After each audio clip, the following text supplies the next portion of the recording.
Hello everybody, welcome back to another stream. Hope you're doing well as always. So, yesterday on this stream, we pretty much finished the prep. That actually took a bit less time than I was expecting. And we made our first forays into the Shadowlands.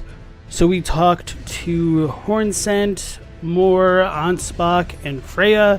We headed toward the Bellurat region, but didn't really go inside that place, so we just kind of doubled back to the Church of Consolation, I think it's called, and picked up the fragments on like the southern half of the Gravesite Plains, and that's pretty much it for now.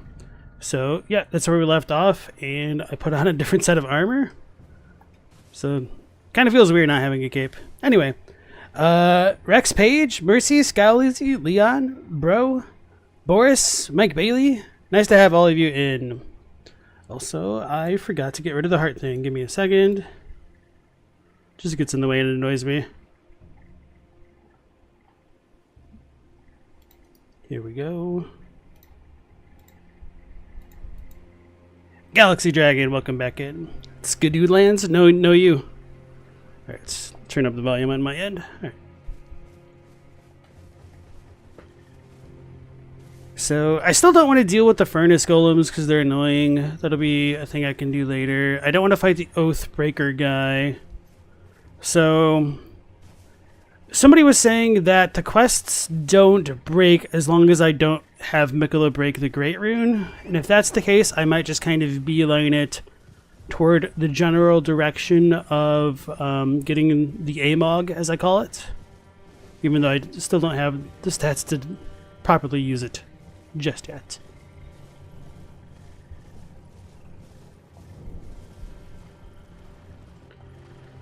Man, it feels like a lot of games are coming out, like indie games that look really interesting, and I just don't have the time to devote to like playing them and stuff. Or like over like the past month or so, my YouTube feed has just been like taken over by looking at indie game trailers, which is obviously self-inflicted at this point, but I've heard really good thing. I mean, this isn't exactly an indie game, but of like Kunitsugami, which I wanted to check out, but just don't really have the time for it. The new like Metroidvanias look really cool. I don't remember the full name of the bow game, but that looks really cool. Oh yeah, we should go towards the Afflicted Village. There's a bunch of lore to talk about up there. I don't want to fight the Ghost Flame Dragon though. We did get the paintings, so alright. There was another Metroidvania I posted about it in the Discord, like Path of the Dragon or something like that.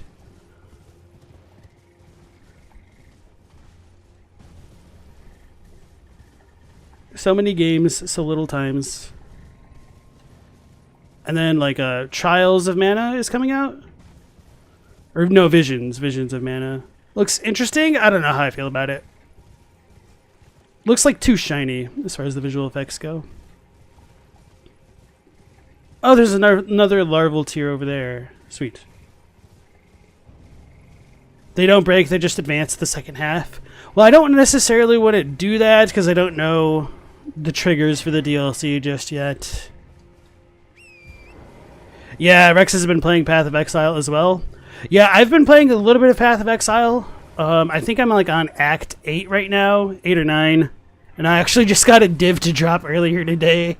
And so I just spent way too long trying to figure out how to burn the hole in my pocket with the div that just dropped for me.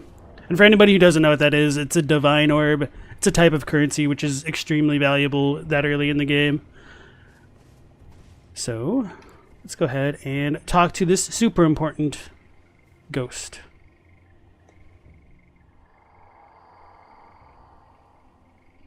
Oh, how it hurts from very tip to toe. Ah! Help me, I must ask. Am I human still? Is that the reason I yet suffer so? So I didn't really think too much of this guy the first time I came through here, but after doing like a lot of the research for my last lore video, I was like, oh no, this dude's actually really important. So it does seem that the Hornsent were cognizant enough to realize that if they transformed into manflies, their suffering would end. And we do have the questions of whether or not their suffering is the result of the illness or if it's just a little bit of column A and column B, whether or not there's like the Hornsent curse that may or may not exist, or if it's purely the fly ailment. So I don't think we get enough of the info about the ailment here. I'm trying to remember if the talisman's in this building or if it's in the actual Manfly village. But anyway, Phantom Leaves, welcome back into the stream.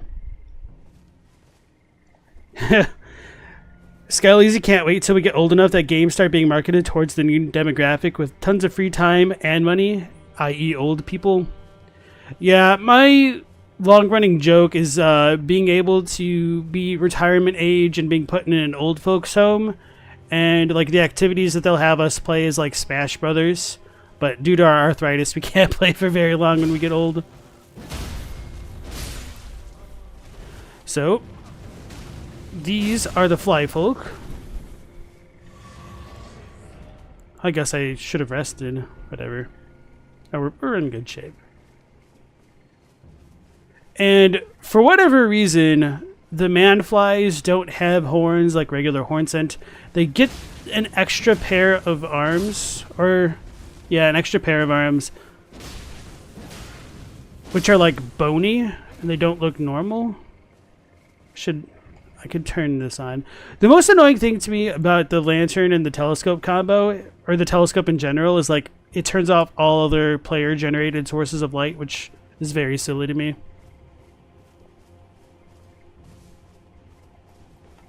You ever just decide to become a fly? It's great. Can't wait to buzz around and fly into lights and whatnot. And so there are also like these Hornsent shade dudes that accompany these fly folk and they can buff them. However, they themselves don't actually have horns on them, which is very odd if they are Hornsent. And it might be a little bit, I don't know, putting the cart before the horse to say that they're Hornsent, just because they're like shaded folks, and there's no guarantee that these shades are all Hornsent, but it seems close enough. And I guess you could make the same argument about the people in the Shadowkeep in the specimen storeroom lab area, whatever it's really called. But anyway, let's go ahead and pull out a telescope. And the fly folk also kind of seem to be groaning. Oh, damn it.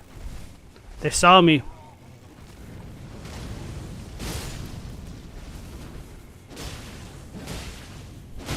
As though they're suffering, despite the one item description which says that the suffering ends. Oh wow, I never realized they kept regaining their health like that. I tend to just focus these dudes down first. So he's got the blood flame flies. It's interesting. So there is kind of more of an overt connection between like the Mother of Truth, other than just like the observation that you can craft the hefty fly pots with the mold, the manfly mold. Alright.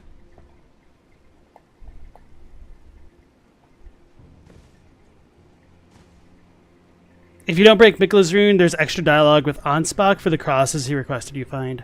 That's true, yeah. I was just trying to remember if there's, like, if they move at all. Because I know Letta can drop you a note in Castle Ensis, like, once you, like, progress further on. Okay, Ailment Talisman's outside of the hut. Okay, so this is the item that we wanted. A talisman depicting a soul taken by sickness. When certain ailments are triggered, this talisman grants resistance to the same ailment. When the weak were infected with the dreaded fly sickness, they perished well before the metamorphosis could take hold. Oddly, those who cared for the infected and made certain they were given a proper burial were never afflicted themselves. So, the fact that they were never afflicted could explain what this one shaded dude was, and I think the role that they perform is kind of similar to the ones that perfumers performed. And actually, do I even have... I don't have Trish's... I don't really have a bunch of items on this character. It would be Trish's ashes, which would talk about it. Okay, I'm not going to worry about that. So, all this stuff relating to the fly sickness seems to be related to impurity, Kegare, as I talked about in my previous video. And Kegare is kind of linked directly to curses in FromSoft games, but it's not entirely clear how... Like, how do I phrase it? It's not entirely clear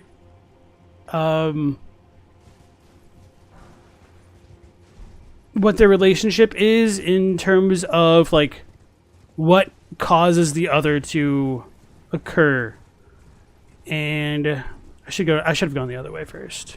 Well, no, this way will be fine. I'll double back.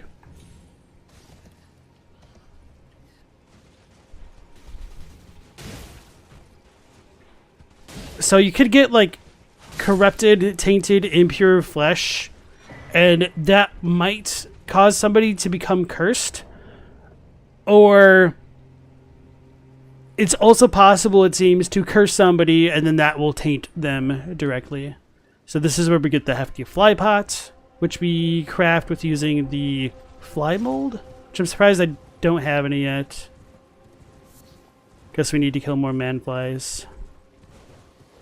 I guess there are dogs, so it's not like... I guess that you could make the argument that it's not just horned scent who get turned into shades after all. Alright. Phantom Leaves is going to live in virtual reality when you get old.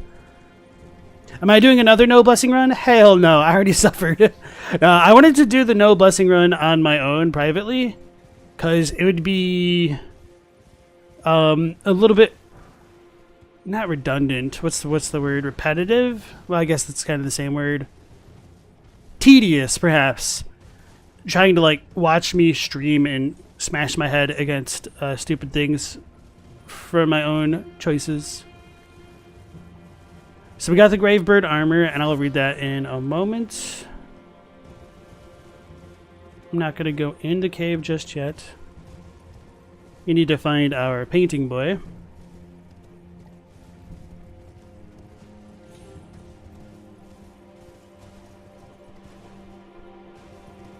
Thought he was like around here.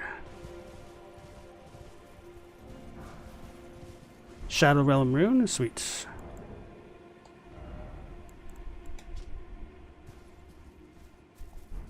I need to back up.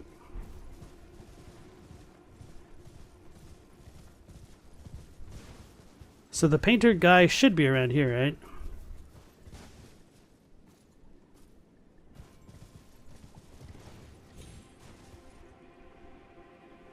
I don't like how glowy all of the spirits tombs are, whatever they're called. They're pretty distracting. Especially when I'm trying to find a ghost guy. Is that a bird? That's a bird. It's a plane. Damn it. That was a horned eagle thing. Couldn't show it off. Jumping. Yeah, okay. Alright.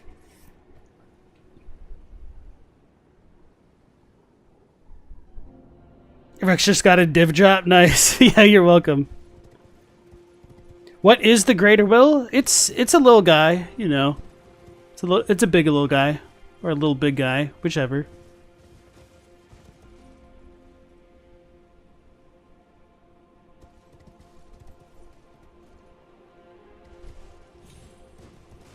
I feel like I'm losing my mind.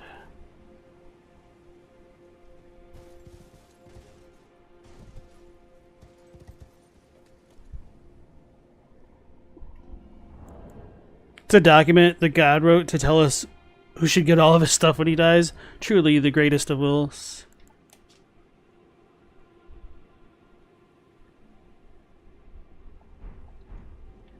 This has to be the right spot. Oh. Maybe it just wasn't close enough to our guy.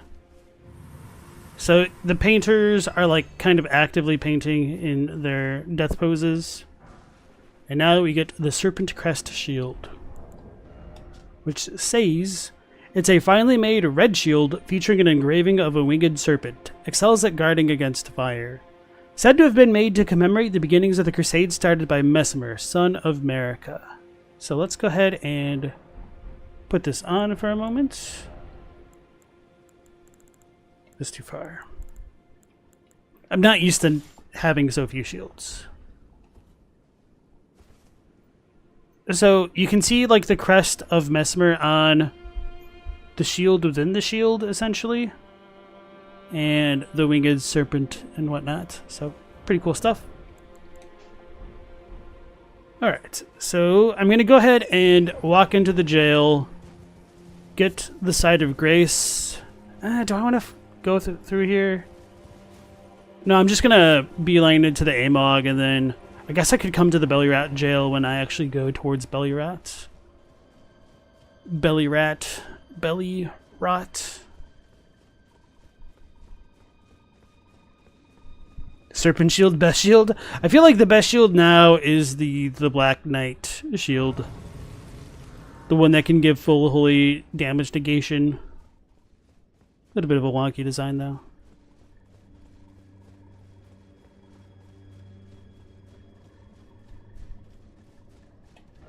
Okay, damn.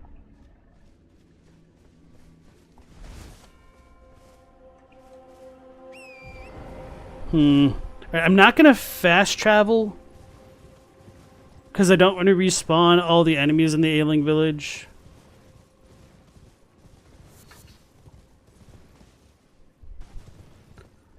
Yeah. When I went through the DLC, I pretty much immediately fought this ghost dragon or ghost flame dragon and spent a decent chunk of time fighting him with my 0 skidoo blessings. But we got the job done, and then they introduced like 2 or 3 more of them, and I was like, okay, this gets a little bit old pretty quickly. I do enjoy that the Ghost Flame Dragons have like a breath attack that comes out of their chests, because they're all skeletal, so that gives you more reason to get out from under them, but it's just another dragon, unfortunately.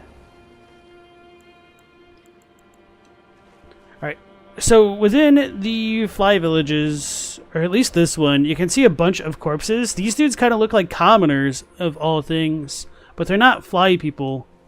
And the question is whether these dudes were purged in a crusade, or if it's something that the Hornsent did to their own, the fly village people. a couple things that I've wondered, and this will like be more relevant when we actually go to the jail and whatnot, is whether or not like the maggots are just something that are hidden latent within the horn scent themselves, and if that could explain like the fly element and whatnot, and or the caterpillar mask. But obviously caterpillars are not flies, so yeah, that doesn't entirely work.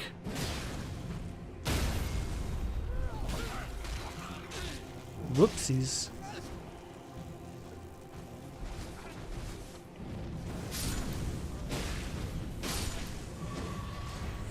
Alright. Fly mold, finally. A species of fungus known for its deathly sweet stench, material used for crafting items. Found by hunting manflies. Cultivated using the flesh and blood of manflies, it can serve as pot innards. And since we use these to craft like the hefty fly pots, it leads me to believe that they had like the blood maggots within them natively. So we get another revered spirit ash, because these dudes were formerly horn scent, and were praying to their tutelary deities. Alright. I don't think there's anything too important in that shack, but I don't really remember. The Verdigris shield is also ridiculous for the guard boost. Yeah. Verdigris shield or set is pretty funny, like how quickly people adopted that one. Furnace visage. Times 3. Oh, times 2. Greater Potentate Cookbook Tier 2. Rank 2, whatever you want to call it. Alright, so some actually pretty good lore stuff there after all. This one gives us the hefty furnace pots and furnace visages. A smaller imitation of the furnace golem's visage. Exceedingly rare to find. A stone mask surrounded by curled horns depicting the fell god of fire that haunts the sagas of the horn scent. I know I talked about this in my last video, but I just don't remember if they use an "it is said" here, which I just kind of want to double check.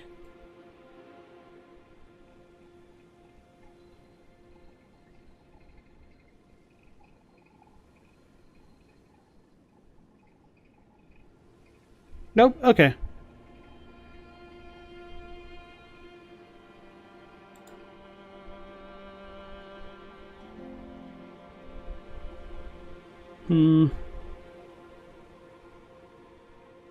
Just trying to square the depiction of the fell god of fire that doesn't necessarily have one eye, like that's depicted in the visage shield, versus what we get here. And I guess you could make the argument that the horn scent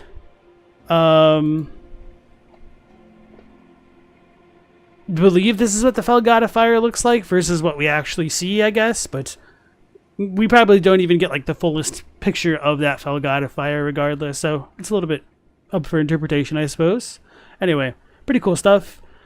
And yeah, this kind of shows that the horn scent were not affiliated with the giants at the very least, and I've wondered if part of the betrayal that's mentioned in the story trailer with Marika and whatnot could be that the horn scent might have helped Marika and Godfrey fight the giants, and then she could have betrayed them after the fact by brandishing the Elden Rune, but that just kind of doesn't make a ton of sense, because when you go to the one church of Marika and talk to Melina, or even look at the sword monument in the mountaintops, it's talking about brandishing the Elden Ring for the age of the Erdtree, so I don't understand how that would be such a big betrayal if it did happen that way, but, you know, all that information we're lacking. Gravebird armor. Stone armor with a tinge of green. One of a set of armor pieces cast in the image of the Gravebird. Gravebirds are ancient golems created to guard the spirit graves built where all manners of death ultimately drift. And you could also say golems. I prefer to say golems, so that way I don't think of Gollum from Lord of the Rings. And yeah, so because the horn scent are kind of constantly surrounded by grave birds and whatnot, it makes me question whether or not they had a connection to venerating the death birds and or like the twin birds. I'm pretty sure like Ontos would love that kind of connection because he's pretty deep on the Mother of Truth side of things, but not Mother of Truth, the Mother of the Twin Birds side of things as an outer god. But yeah, there's like a bunch of weird directions we can get pulled with like talking about the Horn Scent, because they seem to have some pretty damn strong connections to like the Mother of Truth with all of the fly stuff and the blood fiends, and then you've got like the Gravebird stuff over there. So I think that's pretty much it for this area, minus like the hefty golem. And then Nectarine, nice to see you again.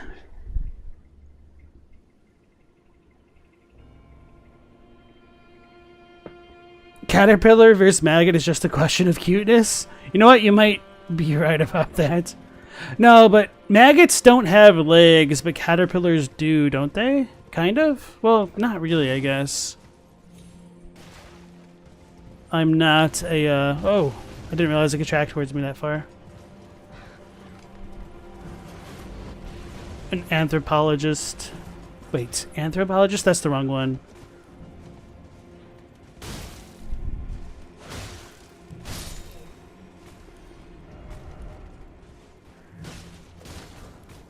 Arthropologist? That might be right. Forgetting the word. I'm like, ontologist. Nope, it's definitely not that. And certainly not an oncologist. Oh my god.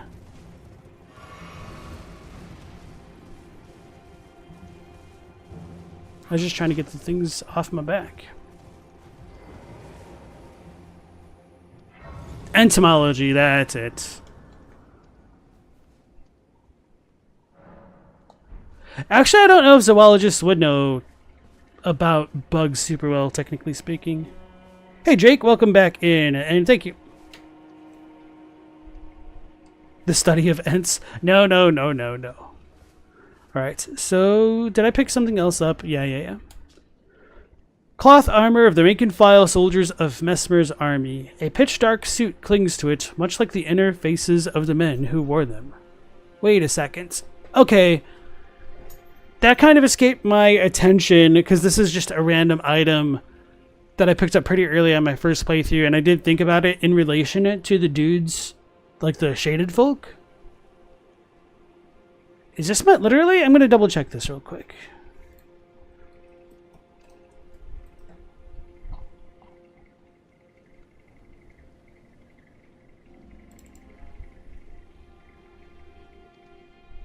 Yeah, it's interesting.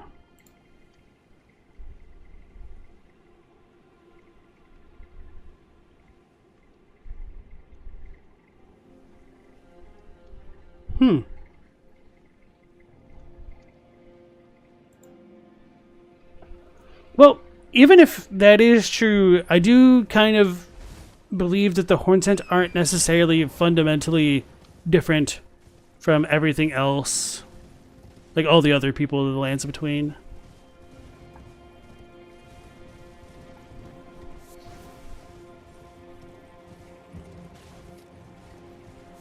So I know this is not the way toward the Amog or even really Castle Ensis, but this place is just cool enough that I want to look at it.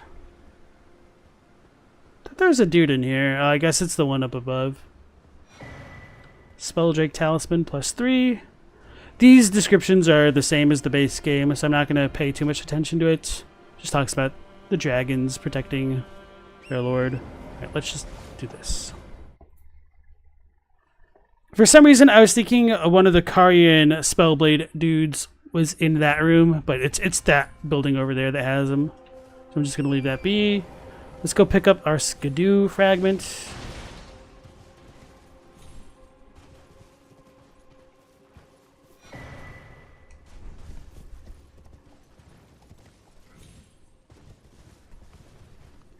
I still can't believe they called it Erdtree with the way that it's spelled. Which way do I want to go? Well,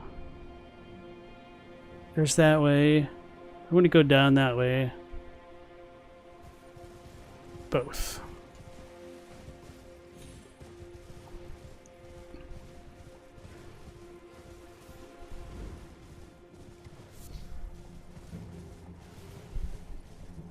This is kind of the unfortunate thing of like a second playthrough. There's a lot less incentive to just go on a murder hobo spree. Although I will say that the Curse Blade dude here caught me off guard and definitely effed me up my first time through. Now we get some of our Blorbo eels. Ooh, the frames.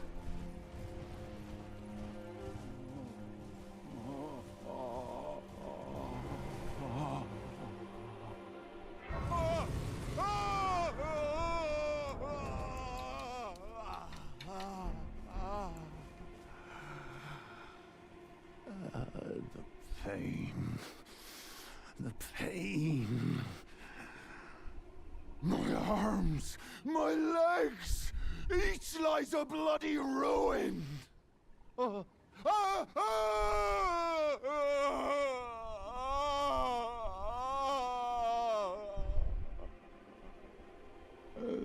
pain. The exquisite pain. Just so funny. He's like the inverse Alexander. Alright, that's not gonna work. Yeah, everybody loves the Egon voice actor. Wait, are those my footsteps? No, those are his.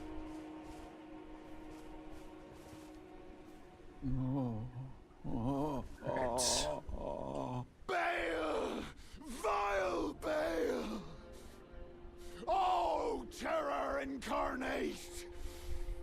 There is life in me yet! I will soon feast upon your heart! Mark my words! You too shall know fear!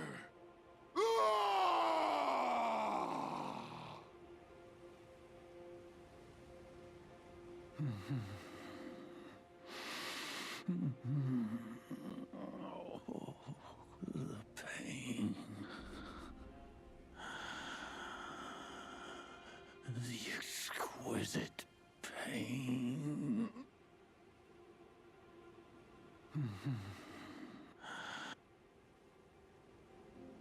Alright, so that's pretty much it for Egon for now. And the Death Knight helm looks really cool. And yeah, so before going into my Egon spiel, I wanted to welcome on in Moth Crab and Aziz. Welcome into the stream. So for anybody who managed to watch that video with like the voice actors talking about voice acting for Elden Ring and whatnot, the Egon guy, I think he might have had a separate video, said it was like a 12-hour recording session for like extremely few lines, and Miyazaki was pretty much there. And it was just a very intense recording session for all that. I guess I don't need to come here now, but anyway.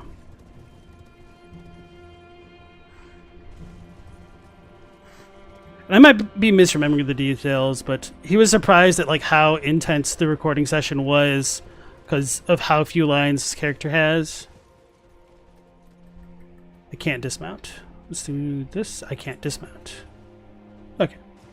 It's always a little bit sketchy. Parkouring. We made it. So I really like, as you come out to this area, you see a bunch of the Blood Fiends fighting Mesmer's folk, which will be a recurring theme coming through here. Don't remember what's in this one. I think this one might be the spear. Ruined Forge lava intake. I said ruined instead of like ruined. I'm going to leave this one be for now. So which way did I want to go? Oh, I wanted to go that way. So this way might be the fastest. Or let's just do this way. He had to come back the following week for touch-ups too. Thought it was going to take less than an hour. Yeah. No more. I am sorry. I repent. Come no closer. Oh, the horror. Please. Savage me no further. Oh.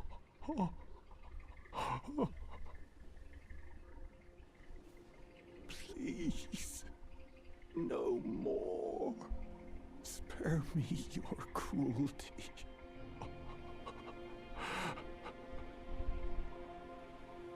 Please spare me your...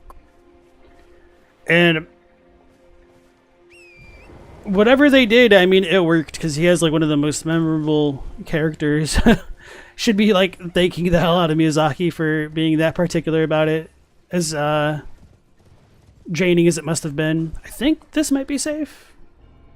Oh no. Ooh, okay. Let's talk to Tyler.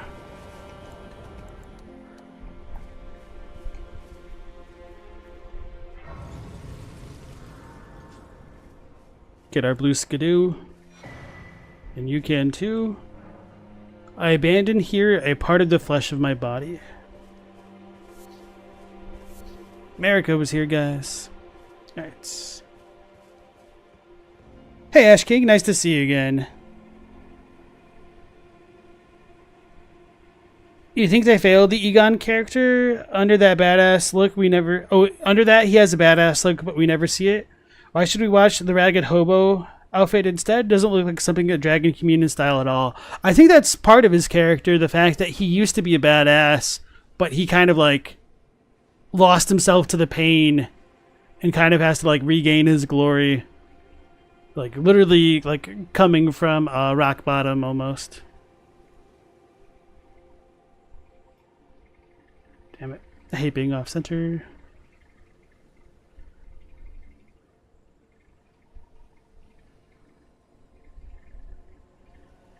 This will be too far back, I think. Good enough. Oh, hello there. Are you the Tarnished? Lady Leda spoke, are you? Another Tarnished, guided here by Mikola the Kind. My name is Thiollier. I too am Tarnished, and here on kindly Mikola's account. So, well, here's to new beginnings, I suppose. I'm sorry. But, well, I'm not much good at anything is all. I'm as weak as a kitten and thick as two planks. I've always been this way, since the very day I was born. I'm afraid the only thing I'm proficient in is poison. Sorry. I like how he makes poison sound weak as hell when it's pretty strong. Actually, in this game, it's kind of weak, relatively speaking. Only because Rot is so damn strong. So, Deadly Poison Perfume Bottle. Perfume bottle customized by Thiollier. Attacks release perfumed powder producing deadly poison. Wow, that's pretty alliterative almost. There are some techniques of the perfuming arts that employ poison. Upon learning of this, Thiollier threw himself into mastering those techniques and he made them his own. And then you get the deadly poison spray. I've not messed around with the perfume stuff too much. It does seem kind of cool, but yeah, just not a ton of room for experimentation with the DLC's weapons because everything's so hyperscaled. Unless you have like a ton of resources available on hand already. Toxic Muscling. Round and plump like a darling infant. These kind of look like the larval tears, obviously, like the infants and whatnot. He also has Trina's Lily, which it ties some of his connection to Trina and whatnot. Altus Bloom, that's interesting that he has it, but he's kind of a perfumer, so it's understandable. Poison Bloom, Toxic Mushroom, Poison Stone, Clump Grease, and Miranda Powder. He has a finite amount of poison bone darts. That's kind of silly. That's one of the things that I don't understand why they're so set in stone on having limited vendor inventories. I mean, I guess it makes sense because there's no guarantee that these NPCs will always be around. But actually, one of my bigger complaints about the DLC is that I think it suffers from not having nomadic merchant equivalents or just like other merchants in general, so it feels a little bit more empty, especially after you complete all of these characters' side quests, I guess. Hey, Black Man, how's it going? And Corey, nice to see both of you again. And Say Frog. Is he related to Maria's family? Like Maria of the Watchtower? Or are you asking Marika? Thiollier kind of cute, though. I haven't looked at a lot of the NPCs under their masks and whatnot. I don't know what he looked like. He's bottling his farts and selling it. I mean, if you're buying it, more power to him.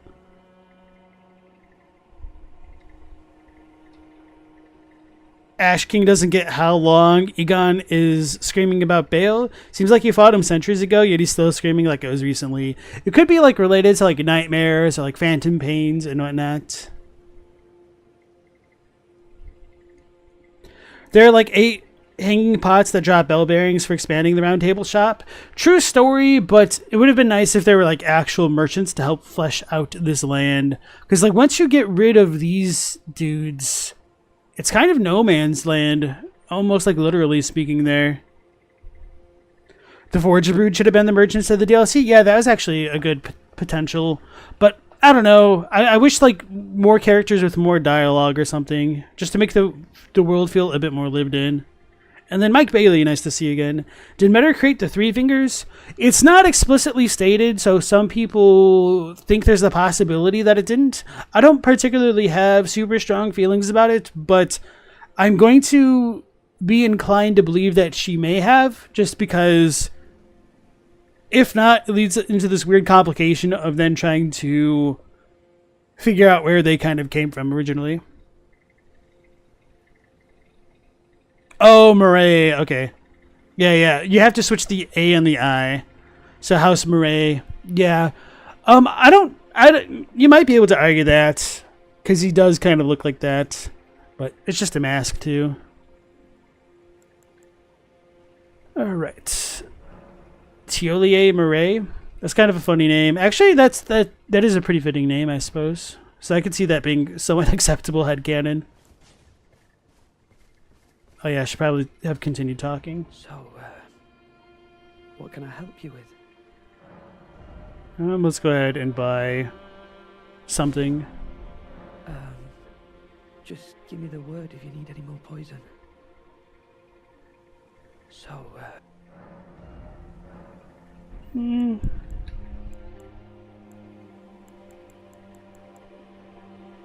May as well buy this in case I never see him again. Just give me the word if... So now that we've talked to Tyler, I think we can talk to Moore, and he sells us more stuff.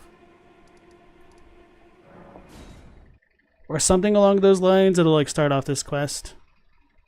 And then this will help me deal with the Florist Axe situation, which I totally screwed up on my playthrough. Welcome. Oh, I know. Give this to Thiollier. He asked me to find it. I finally found it. Black syrup. I forgot what icon that was. Okay, that makes sense. Many things we have found. I like finding things. For you, Lady Leda, her allies, and the Forager Brood. Things bring joy to all.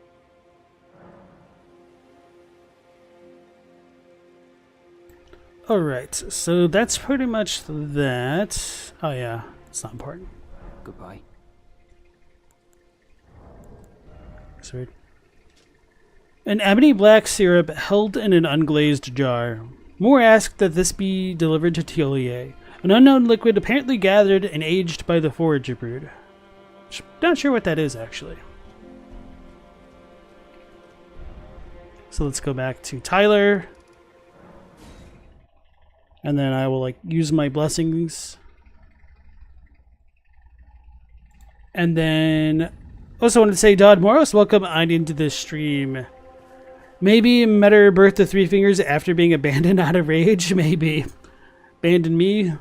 We'll come back together.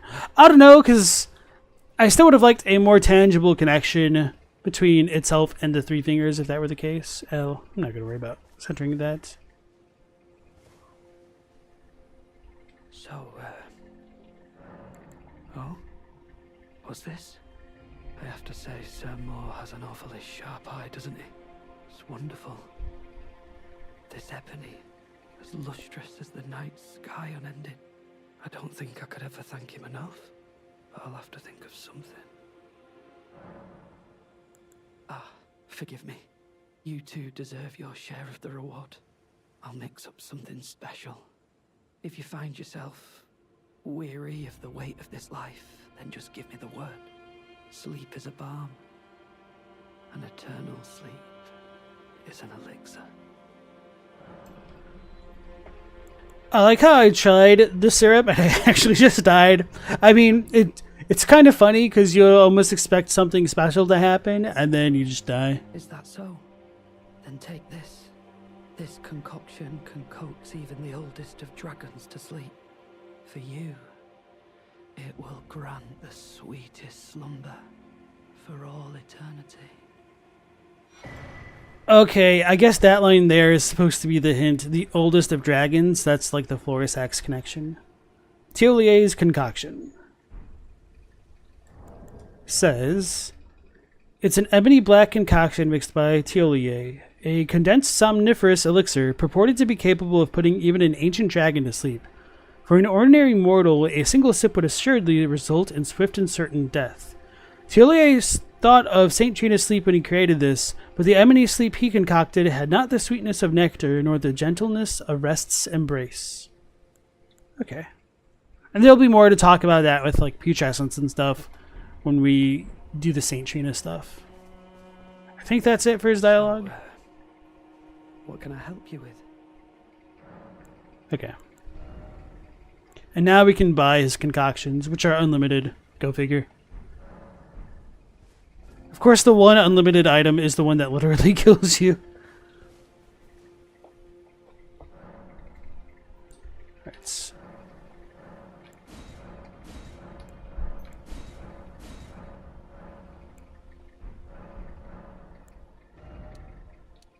So we're going to keep pumping strength, so that way we can use the sword whenever we can. All right.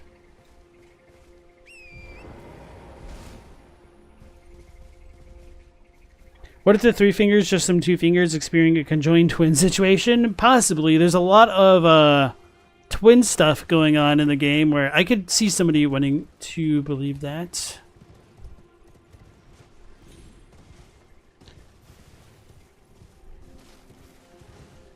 And it could like help with that idea of the boundaries between beings becoming blurred and the three fingers like burning them together.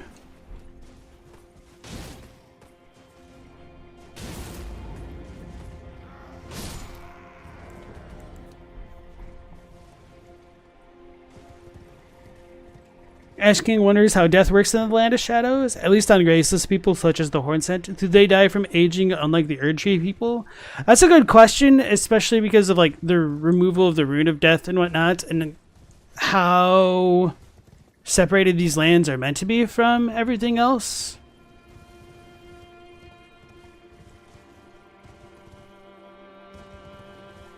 And I don't know. I mean, I'd assume it would all still fall under the purview of the Elden Ring's power, so I imagine that it would be the same. I never read the Shadow rune. I'll need to remember to do that.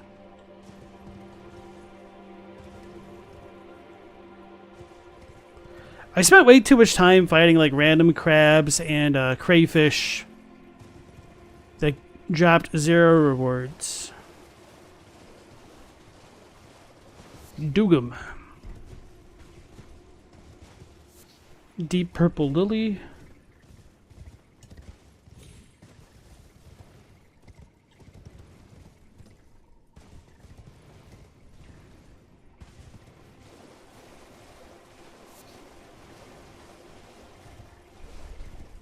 I forgot this thing was here. Weird Spirit Ash.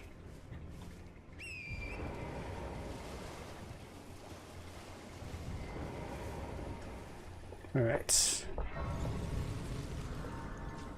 giving Thiollier an ASMR voice was a good choice. True story. I didn't even think about that. He has that messed up Trina lean. Okay. Hey, S-Next, nice to see you again. Yeah, I was just thinking, as Aziz pointed out, it'd be cool to put Bale to sleep with a concoction. That would be really cool. Hey, Clownscum, nice to see you. And Teen Sith, how's it going? Yes, we have been doing blessings. I am currently at blessing level 4. Which I should probably keep track at, like, how much that boosts the defense values. Oh, that's pretty good already. Alright. Golden remnants of the grace bestowed upon those who fell in the realm of shadow. The shadow tree is the shadow of the Erdtree. No wonder grace shines ever so brilliantly.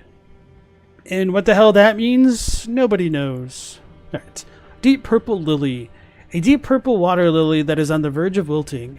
Grows in the blue flower field at the coast. Like a syrupy poison, its nectar lulls the imbiber into sweet, velvety sleep. So this, saying it grows in the blue flower field, might be more of a dev hint that Trina's around that area rather than more of a like environmental storytelling, but maybe there is like a spirit connection to deep sleep, I guess. I don't know.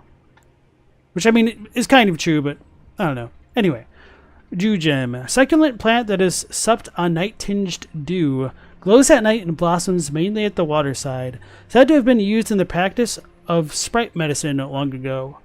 So, celestial dew gem, is there a connection? Possibly. If so, I should actually double check what all is made with dew gems. Because I don't mess around with the consumables enough to have a good idea of that. Okay.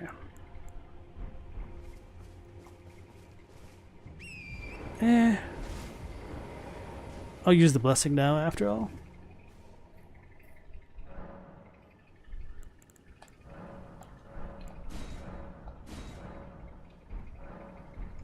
Now, I kind of hate this armor. I really like the helmet, but this chest piece ain't it. And since I'm done rocking the what are they called? The Confessor garb. Oh, that actually works a little bit better than I would have expected. I'm not too crazy about this though. My drip stitch is not the best. This is pretty awful. Okay, I feel like I have to abandon the helm idea.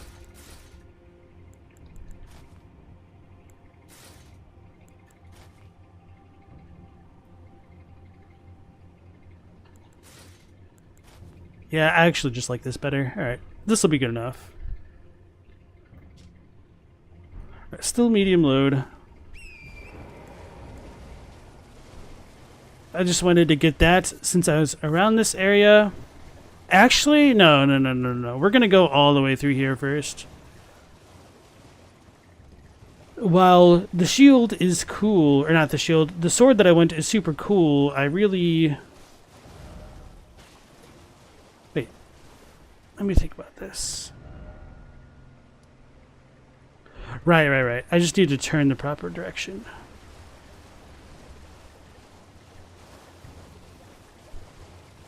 I really want to get the double-headed turtle talisman.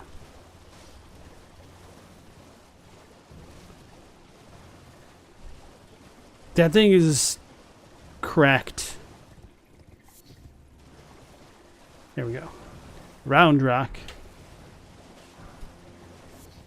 Should I even read Round Rock? I mean, I pretty much already just read the description there, didn't I? I'm not going to deal with the ulcerated tree spirit yet. So as we come this way, we're going to run into a bunch of menfly.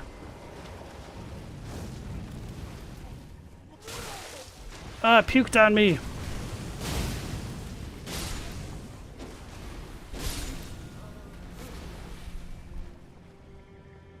I did not remember they had that attack. That might have been useful for gathering footage from my last video. Whoopsies.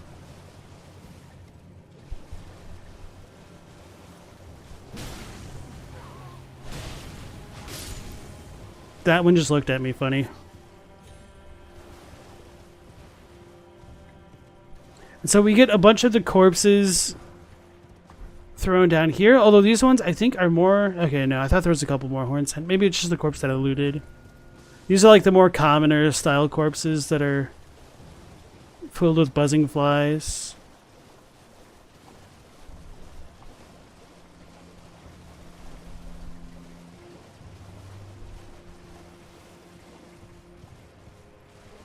So this is our waterfall secret cave that we always wanted.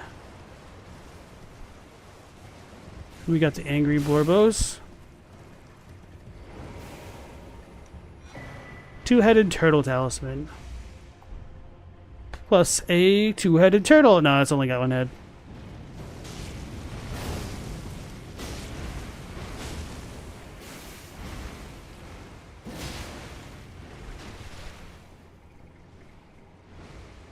That's why you prefer the range for the no fly puke.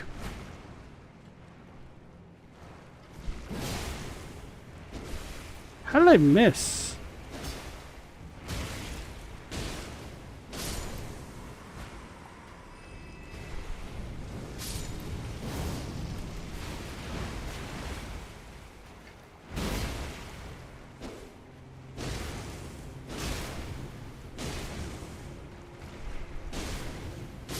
There we go.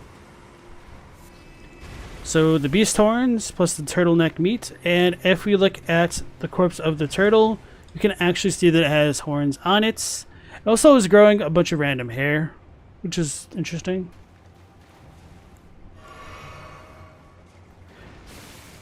Essential talisman for real. We can take this off. Oh, I guess we could keep it on.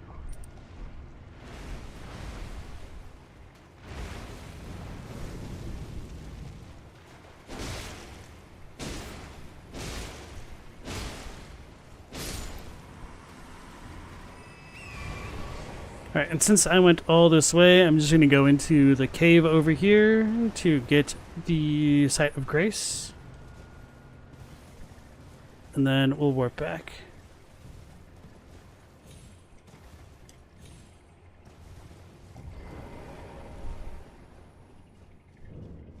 I think this might be the cave where we get the Bloodfiend Hexer ashes at the end.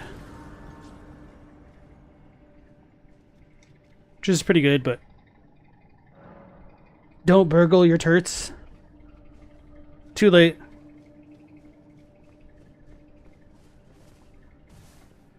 It's kind of a shame we also don't have more of a Muriel analog or like other turtle folk in the DLC. Right.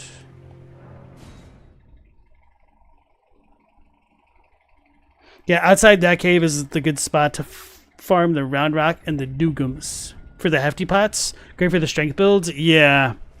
I should use the pots more. I mostly just put them in my inventory for my mimics to use, and then that's it. This was the wrong way.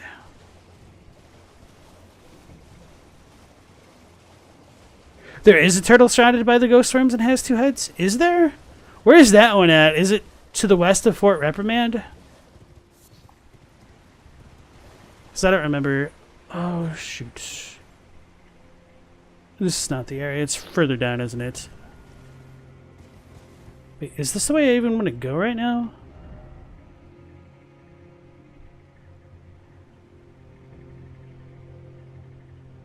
Oh, no, it's not. It's not. Alright, I'm going to get the Site of Grace since I already went 4 steps this way. I'm going to get the pot.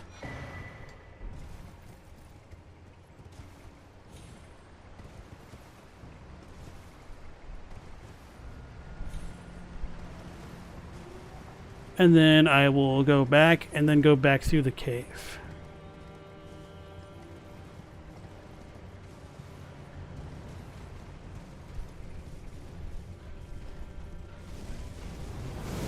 Somber smithing stones. Wait, was that one using a... No, it's just making wind noises. I was wondering if it is using the spectral figure 8 style attack.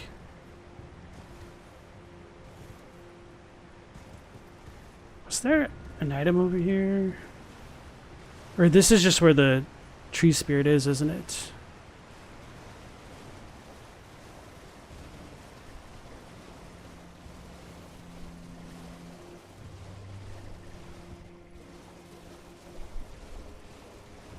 Oh yeah, this is not important, I think.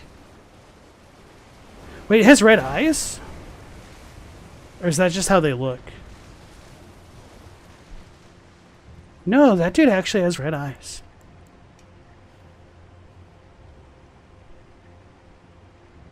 Is it because it's night?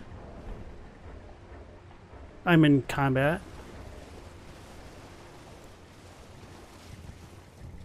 Wait, its eyes are white now.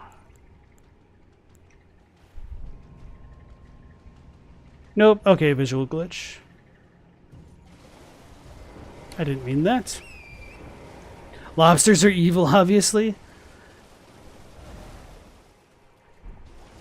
So it is night.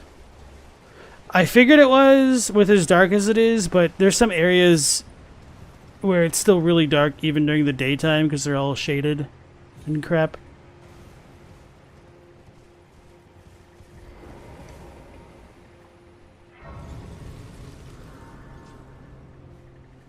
Isn't it over here, or is it higher up? Or is it further down?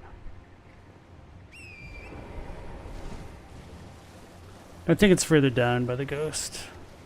Yeah, it's further down. Okay.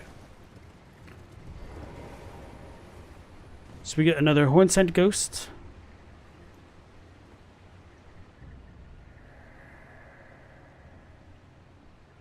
I was once told a coffin could convey its passenger upon a gentle cruise to the velvet garden of deepest purple. Oh, to slumber in such a paradise. Right. So, it's kind of weird that this dude is here when it's so far away from St. Trina, but maybe this is supposed to just be a dev hint that you're on the right track for that.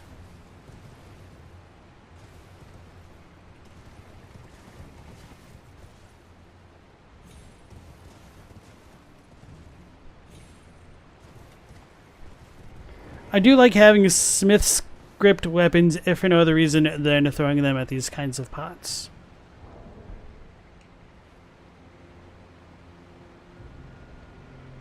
Should be pretty good, I think.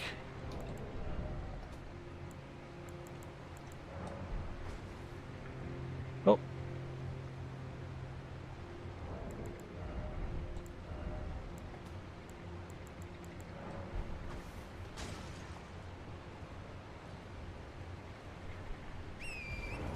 Second time's the charm. I will give credit to Dark Souls 2 for having the better telescope for that, at least.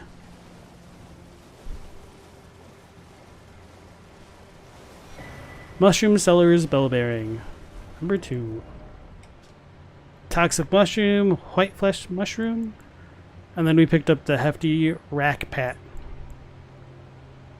Round piece of rock shaped by the water's current. Can be used for crafting or simply for throwing at enemies. Found on the ground at places like river banks. It breaks easily owing to extensive cracking. Alright. So that's pretty good for now. Let's go back the other way. Rex asks, isn't there a mechanic where mobs can spawn with golden eyes, 5 times runes, or red eyes, increased drop rate? I don't know about the increased drop rate, because as far as I've seen the red-eyed enemies, they've been in fixed locations, like the Banished Knights. I'm going the wrong way. The Banished Knights, or Knights in Castle Sol. A couple of them have red eyes, and they have like more health. But that might be worth looking into. Yeah. And as Teen Sith says, the golden eyes thing is true. It's really funny when you encounter an eyeless enemy that has the golden eyes. Like land squirts, Miranda flowers, and black knife assassins.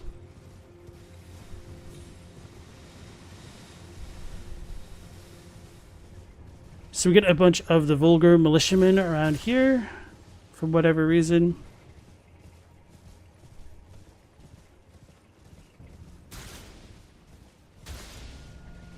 feel kind of guilty going around everything this way now. So the first time I came through here, I came from this direction, but I don't remember how or why exactly.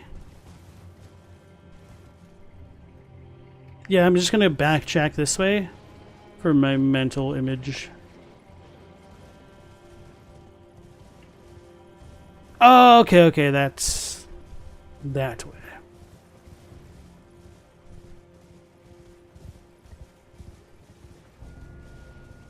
Next, the ruined forge. There's something in there? Sorry, where? I know that message is kind of old too. Oh, you mean like the pots that I break? Yeah, there's like a couple throughout the Shadow Realm where you can like break the pots and get bell bearings. Greater Potentate Cookbook Tier 7.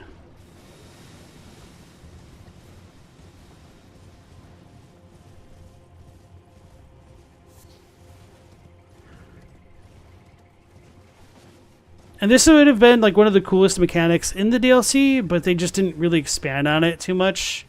It's like, oh, you can't access the Spirit Spring? What's going on? Well, you can. It's just ever so slightly out of the way. Like, the one spot that they kind of make it work out as a pretty cool mechanic is in the Ruins of Rao. But then... oh boy. Good thing we spent our 1,000 runes to get the note telling us how to break a rock.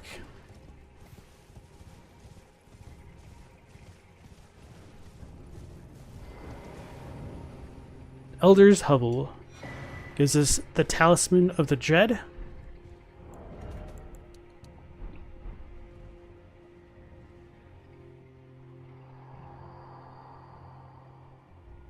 Oh, Bale, Tyrant Drake, do your wounds yet ache?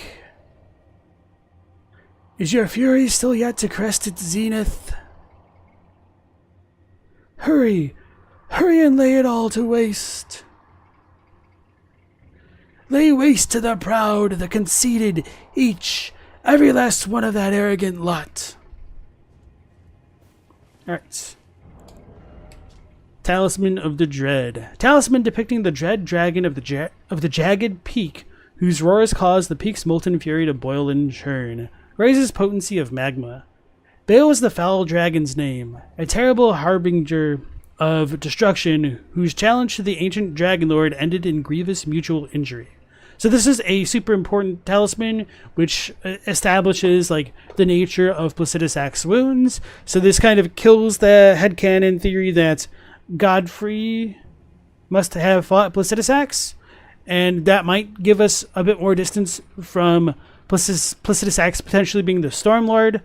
So I think currently now I am leaning more towards Sarash being the Stormlord, with everything with the the lions and the divine dancers being related to storms. It seems like a decent enough possibility until we get DLC 2 Deathblight Boogaloo, where we fight Godwyn and the true Stormlord. Right. So that other cookbook gives us access to the hefty poison pots. Oh, you can break the pots at the Market Shackle. I didn't realize the hitbox is that big on them. So I could have used Morgoth's too, huh?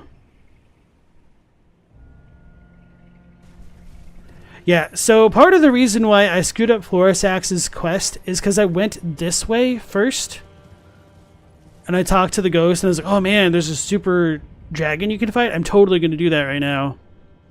And then I spent a lot of time trying to do that.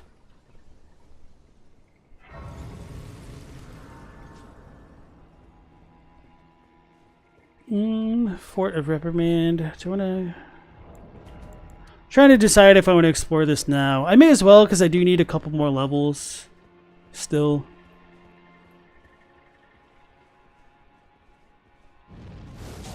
So yeah, I did Bale before ever meeting Tyler. I'm gonna die? Okay. I should really upgrade my weapon.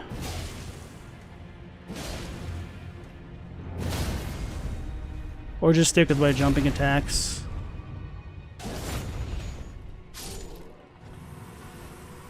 I wasn't two-handing. Okay. Blessed Bone Shard. Sweet. Times 4, okay. Shard of bone with a golden shine. Exceedingly rare to find. Oh, there's a little symbol on this? Hold on. I can't really share this on my screen, but I'm gonna look at the icons.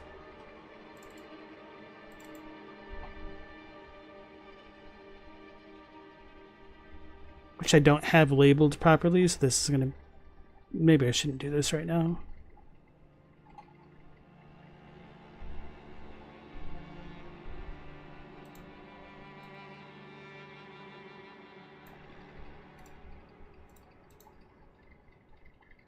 I'm still blind and still have not found it yet.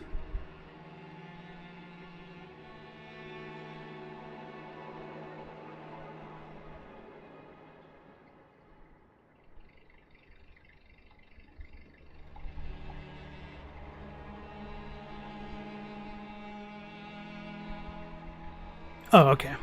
Found it. It doesn't really look like much of anything after all. Just like a bunch of cracks. It's unfortunate.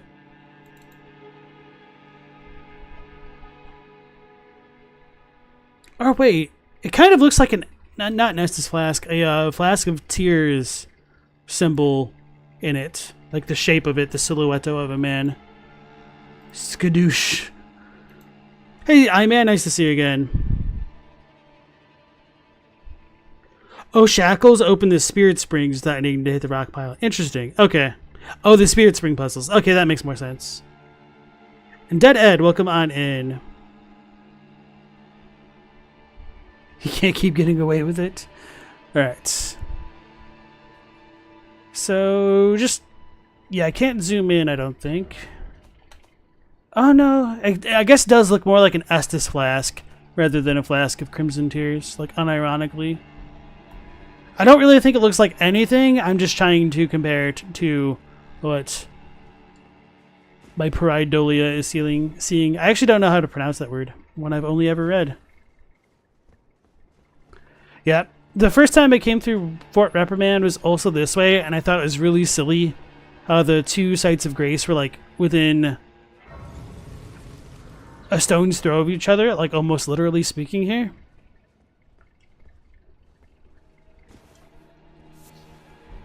So we got our Dugum. So I don't know how well this strat's going to work against this dude with only a greatsword, but I do know you can kind of stunlock him with a colossal weapon like the Godslayer greatsword.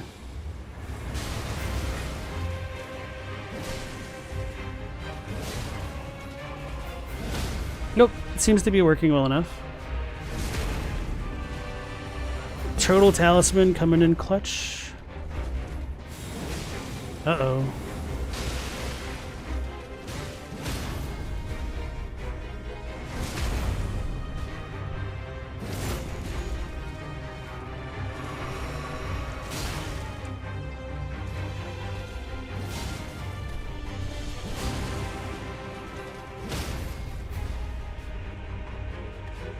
Oh. That's too slow.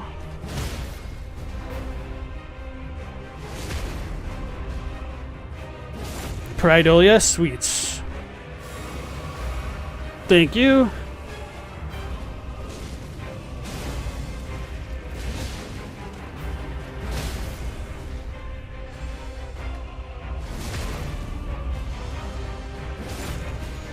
Black Knight Edred.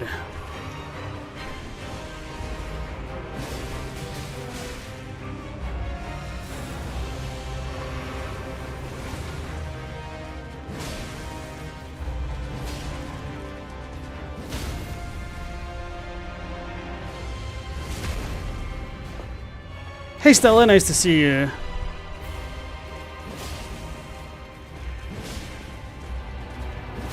Whew, okay. I was a little bit nervous about that.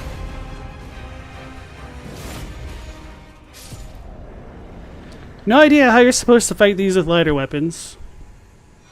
But that's how you do it when you got the big ones.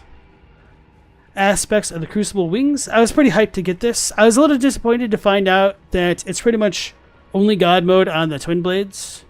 which would have been good for the Confessor build I was originally going for, but have since moved on from.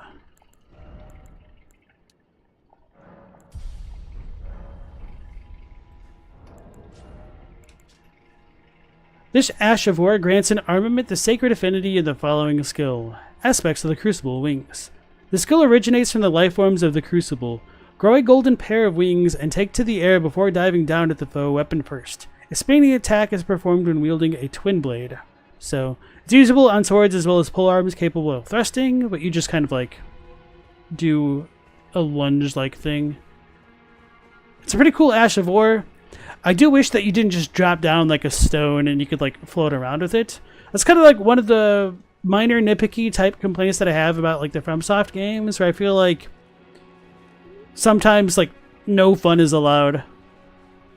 Like it would just be a lot cooler to me if the game would allow you to double jump with Torrent to mitigate fall damage before you hit the ground, or being able to like fly around with certain Ashes of War. Or like certain spells. Like I thought it'd be really cool to cast like the second tier Dragon Breath spells, and they like actually allowed you to perform a second jump in the air, but alas. Battle Priest's Cookbook. Ooh baby, we're gonna be cooking now. Alright, so these chests also have like the Erdtree symbols on them. We got the suppression pillar in the background. Oh, that's another thing I should mention. I'll talk about the suppression pillar when we get to it, but I'm going to make a note of it for like a short as a thing to talk about.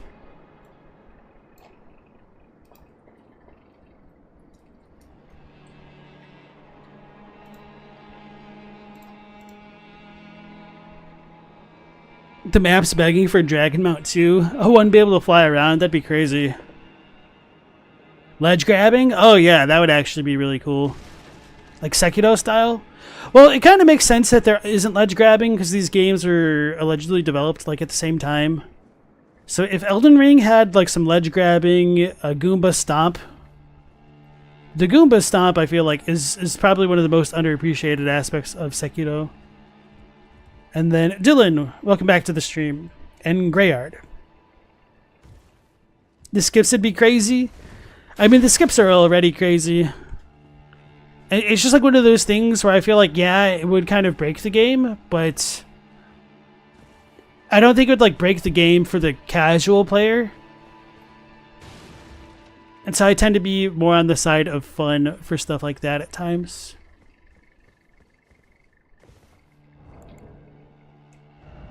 Alright, Battlefield Priest's Cookbook. A record of crafting techniques left by the devout battlefield priests. These keepers of the faith fought bitterly to spread their gospel in the realm of shadow, where there was no Erdtree to gaze upon.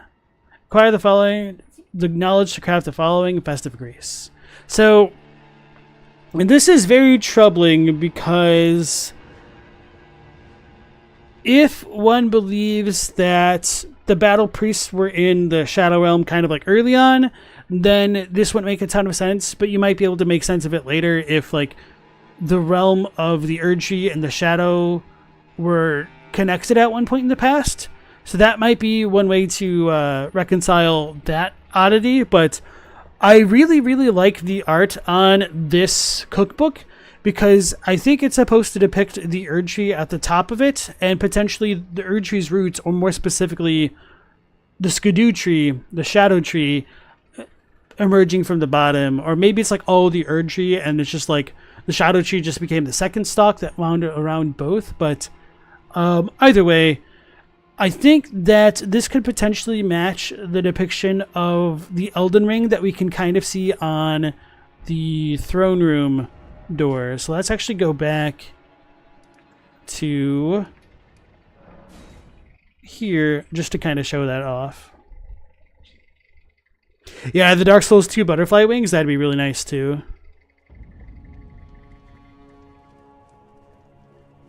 Ledge grabbing would open up the can of worms that has yellow paint on the ledges. I would disagree with that, unless you felt like Sekiro is like that as well, because I felt like they handled it pretty elegantly. But anyway.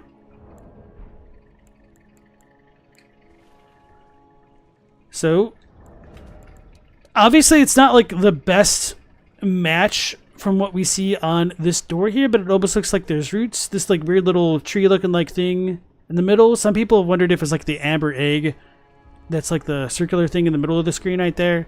And then what would assuredly be the Erdtree right there. So if you just kind of like reverse this upside down, I guess that doesn't entirely work, but anyway. It definitely gets the brain juices flowing.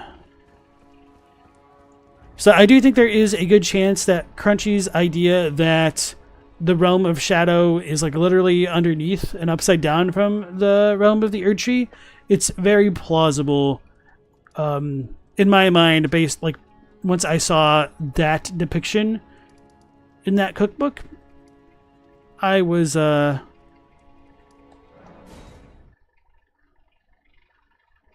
I guess willing enough to entertain that as a legitimate possibility.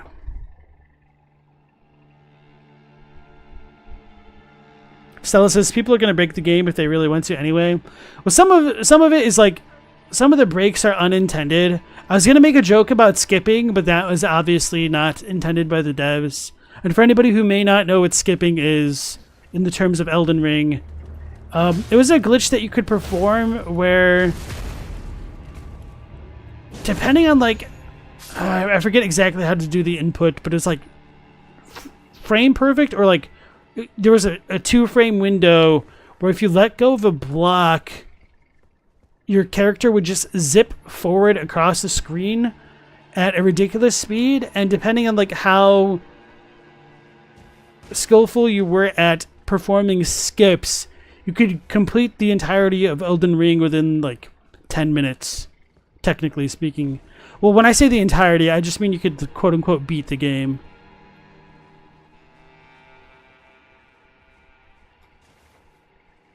Zipping, that might be it. What about the wrong warp glitch? That's another like glitch thing, which is a good way to talk about like what's intended by the devs. And wrong warping has been a thing since I don't even know when, probably Demon Souls.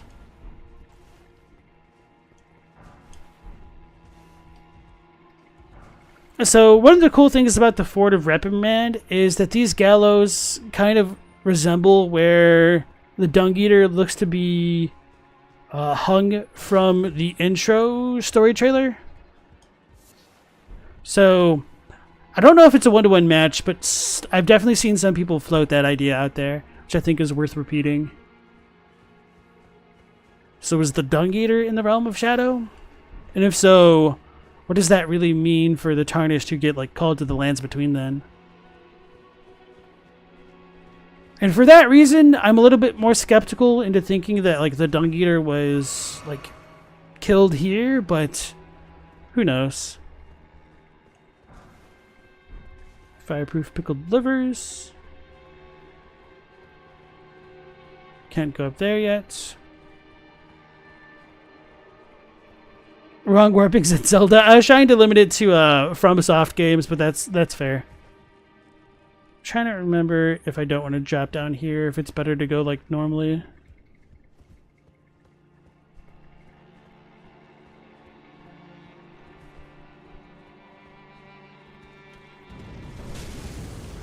That's what I get for not having Crepus's Vial on.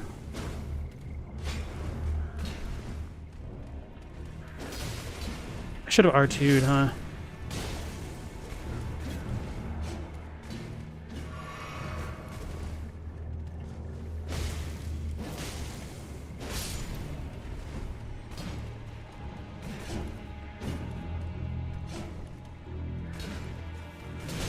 I was hoping I was going to get him on the off swing.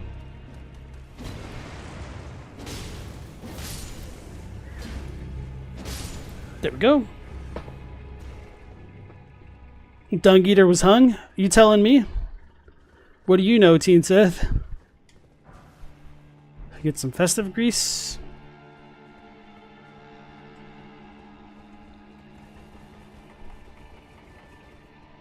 You've wrong warped on accident while farming volcano stones.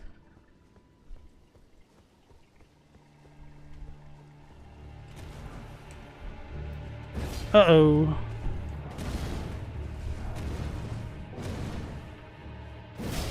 I'm glad that it was daytime, which allowed me to see the Omen Killer's shadow. Because he probably would have got me otherwise. Oh, those things don't stay stunned very long at all.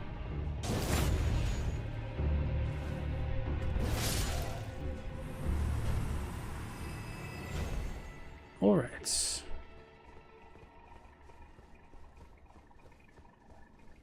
There are times I take that thing off. I'm not sure what you're talking about.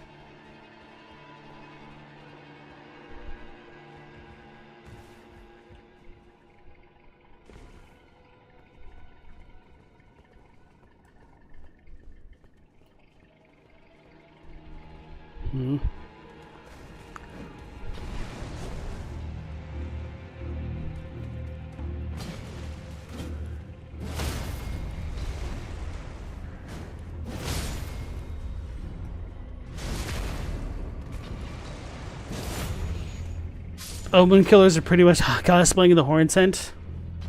That's because the horn scent didn't exist. They're rewrites.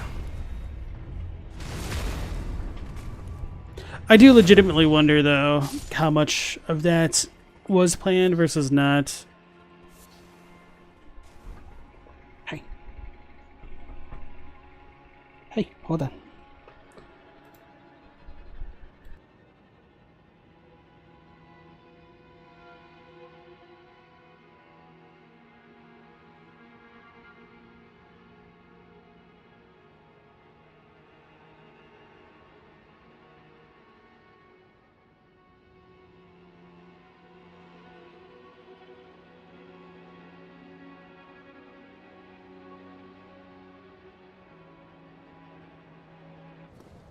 And then this is the kind of noob trap setup killer. If we try to come this way, the boulder comes crashing through, and then you just fight a bunch of Cabra demons, a bunch of Taurus demons, and so having another recycled... Why is that back now? Well, you got by the oldest one in the book. Venom says, when you started this playthrough, you mentioned how obvious the ball rolling trap was, and I thought he's going to fall for it on a second trip through the asylum. I figured he probably didn't have a lot of hits with this Byhander. Wait, what? That's actually really, really funny.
I've been muted this entire time. Okay, whoopsies. Teen Sith, good night. Everybody else, welcome on in, who I welcomed. So this is Big Brass, Emerald Jack, Jack Irish, I already said him, Pokemon, Dylan. Alright, so I've been reading this stuff, so I guess I'll just talk about the Crusade and stuff again.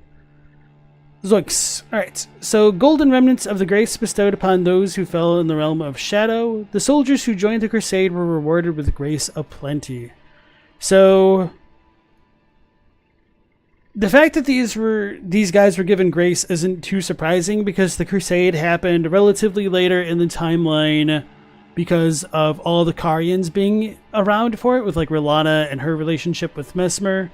So that does make me wonder when the Shadow Realm was separated from the Lands Between, and there's reasons to believe it could have happened when Marika was ascended to godhood, which kind of has issues with the whole Carian thing, which I was just mentioning like a moment ago. Like, if the realm was segregated when Marika became a god with Godfrey, then why are there so many Carians here? And like, why were they affiliated? Did they come into the Shadow Realm later? That's a possibility, but we just don't have any info about that. It also seems probable that the segregation of the realms could have happened when Radagon became Elden Lord, or the other potential possibility would be that it was just a different event entirely, which we don't really have any information about. So anyway, them having grace isn't the biggest head scratcher.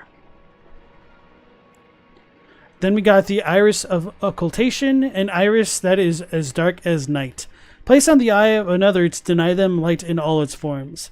Can also be used to receive the blessing of an equipped great rune at the cost of all runes currently held. In the realm of shadow, this artifice was employed by the priests of the Erdtree to intensify the fears of their flock to magnificent effect.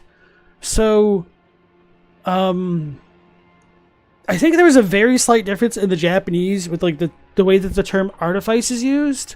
I think like as far as the English goes, artifice is technically correct, but the Japanese is slightly different, and it was more implied that it's fake grace, which is kind of what artifice can mean. But considering like fantasy settings like what's it called? Dungeons and Dragons and whatnot, artifice and artificing could also give the connotation that it's like man-made, but not necessarily like fake, which is kind of what the Japanese is more strongly connoting in this item description. So true grace, fake grace is interesting stuff to consider. And I do like that this is kind of like an occluded Marika's rune, and it's supposed to be relating to the eyes and whatnot. So there's a lot of really cool stuff with grace and eyes in the DLC, and like Mesmer's eye, Miquella's Empyrean eyes. So Marika's rune. Golden remnants of the grace personally bestowed by Queen Marika to the heroes who joined the crusade for her. The brilliance of Queen Marika's grace blinds even the very best. I feel like there has to be some more significance to that final line here. And maybe that ties into like the way that Miquella can charm things, but my thoughts aren't fully developed on that front just yet. Hey Vord, welcome back into the stream. So festive grease. Solidified knot grease made from a mixture of bone shards. Coats armament, imparting a festive incantation that grants the wielder a scant few runes on landing attacks. The effect lasts only for a short time. The delightful festival is an old tradition, one old enough for the Erdtree to tacitly tolerate its endurance. So some people were asking me about the Festive Grease's description, I think in one of my video comments, and this is pretty straightforward as far as the Japanese is concerned. It's a pretty good localization. One of the things that fascinates me about this item the most is that it implies that striking things and runes and whatnot predate the age of the Erdtree, which isn't terribly surprising, but the idea that gold was in things before Marika's Erdtree potentially filtering it into everything is noteworthy. And that's probably not going to be a surprise for like most people, but it's just like one of those random questions of, were people affected by the Elden Ring's blessings more strongly after Marika's reign, or was this stuff all latent in the Lands Between before the Elden Ring even arrived?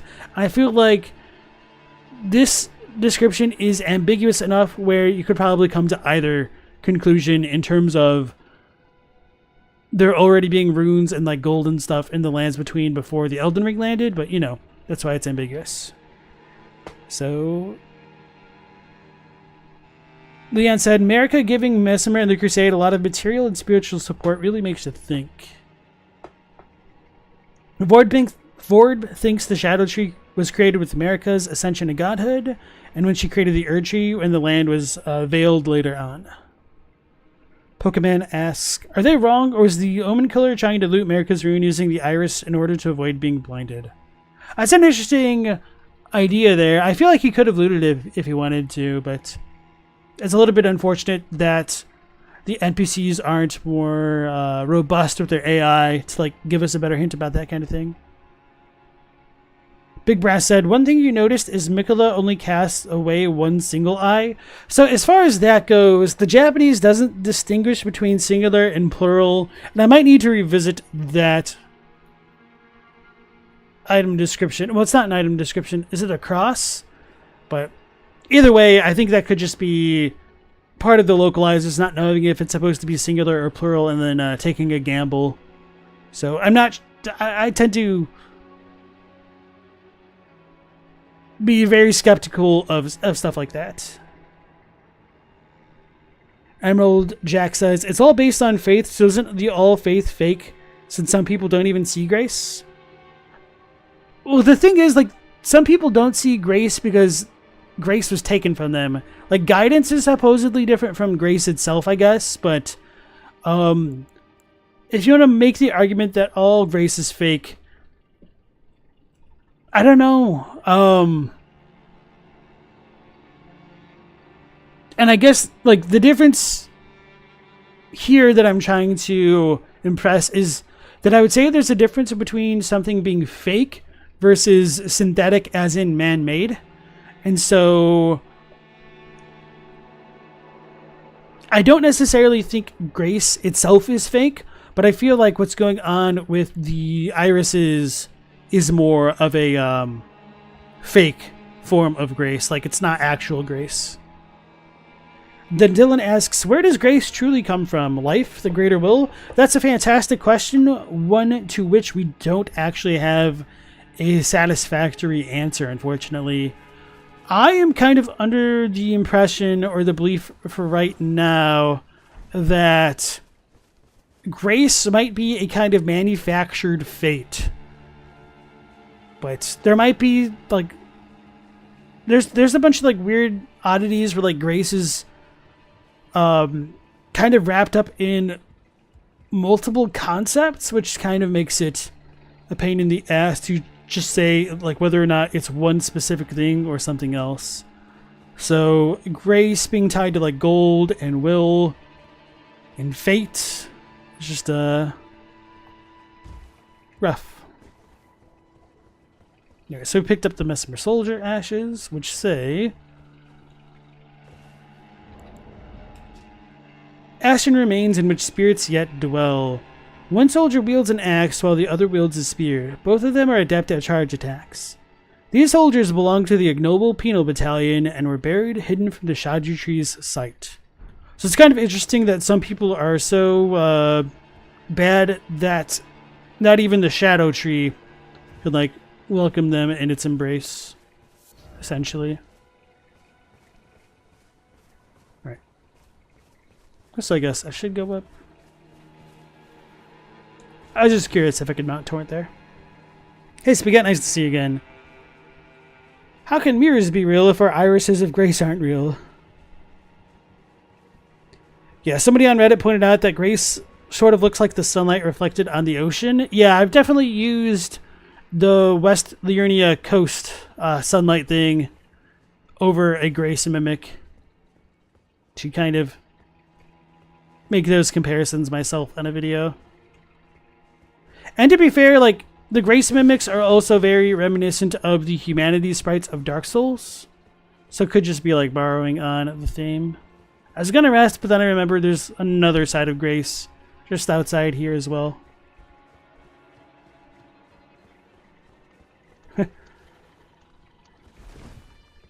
Spaghetti says, the DLC pretty much sidelined the Greater Will in terms of greater agency. Yeah, tying the Greater Will to the Void specifically is very fascinating to me. I was kind of under the impression that if I was going to compare the Greater Will to anything, it'd almost be like the idea of evil in Berserk, or more or less just like the collective unconsciousness in general, which, I mean, those two things aren't entirely mutually exclusive, depending on one's interpretation of like the idea of evil and everything. I should have leveled up, because I don't want to actually try to legitimately fight the Abductor Virgins.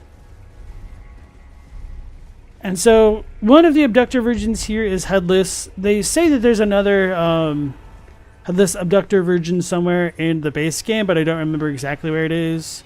It might be Volcano Manor, but I just never paid enough attention to them to really remember the differences between them beyond which weapons they use individually.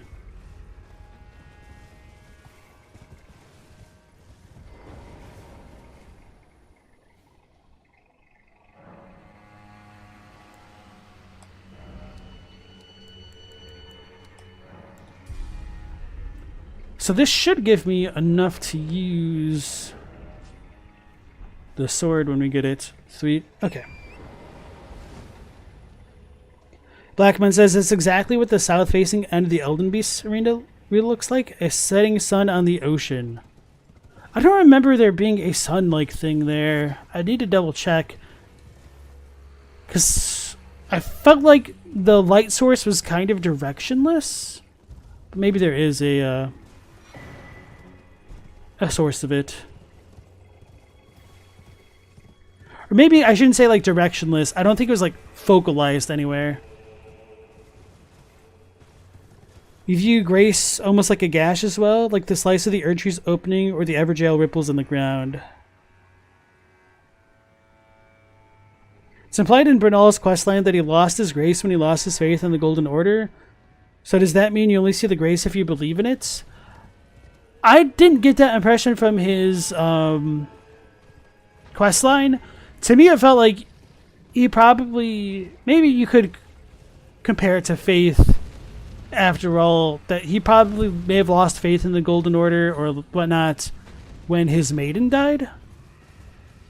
So maybe you're right. But I don't think that's what you were implying, but maybe you were. So does this turtle have two heads?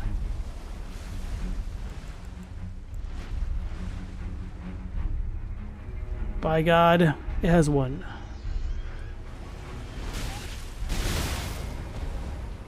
I think. I'm gonna get killed by the Blorbos?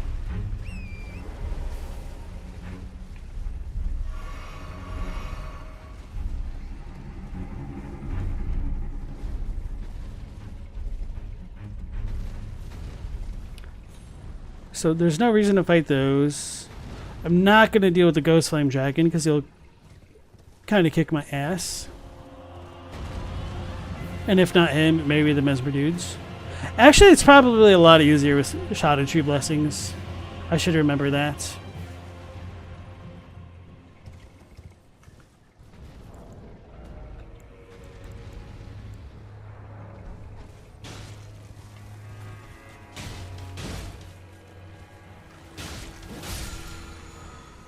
Somber Smithing Stone, Tier 8. Alright.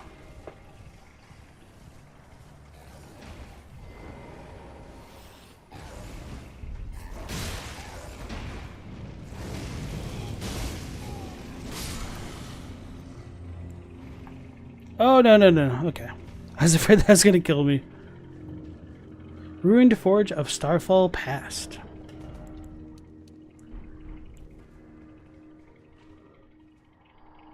By grace, if I ever see another rock, I shall find it. Of this I have no doubt. The altar of the forge cannot be far.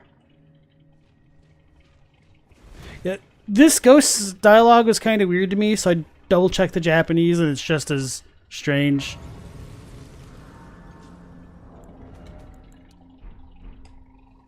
Don't know what Rocky's looking for.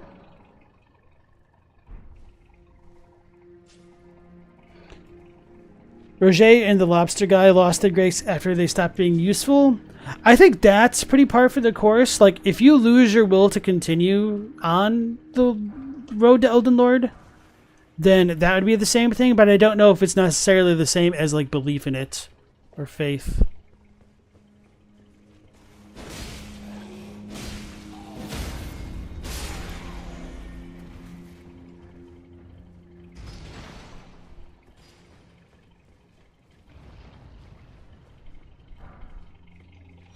Smith script spear. Okay, we get it at this one. Oh, so this is one of my favorite DLC items. Not necessarily because it's like super good or anything like that, but I don't know. There's just something cool to it. It's like a real javelin.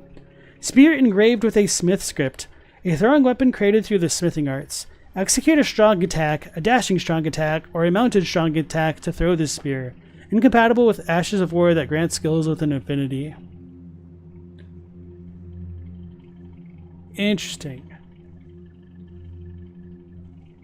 Because I have been able to poison things with this, but it's pretty terrible trying to poison something with this because it takes so many hits. Alright. Calix Datura, nice to see you again. Grace is also code for which groups of people are accepted into society and which are excluded. That's a good point as well with like the Graceless Omen and the Albinorics. And even the Tarnished to a certain degree. I thought I got the Chakram weapon here. But it must have been the spear. I felt like I got them around the same time because I was using it here. A little bit. Is there any merit to pulling this now? Oh, maybe just to stop the things from following me?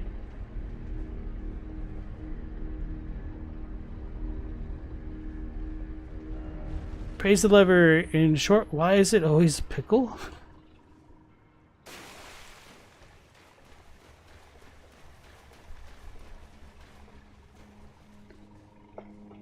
So these forges are remnants of some unknown civilization. They do seem distinct enough from the Rao ones, but maybe these vine-like things on the stones are reminiscent of those ruins.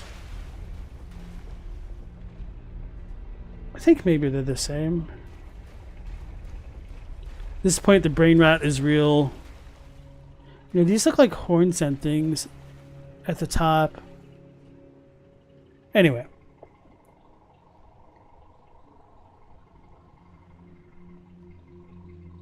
Grace is tied to the faith stat. I guess you could say that with like incantations, but I feel like that might be more of a coincidence than a true thing.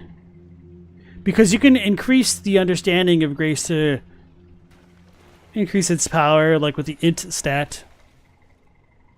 Black Man finally got the int faith build in the DLC, and the Smith script circs are amazing.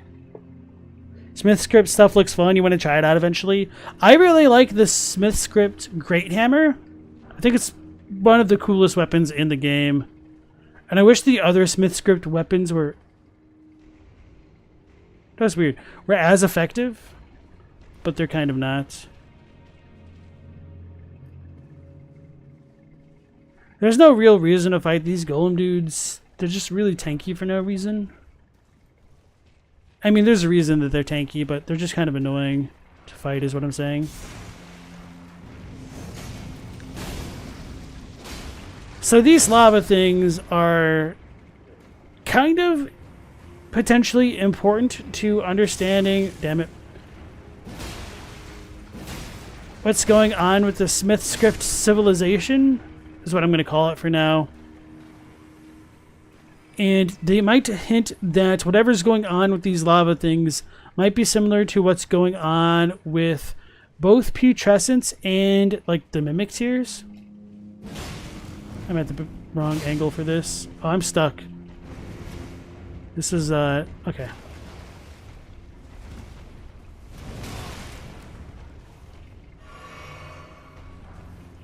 Not the best of plans. Oh man, that tracking though.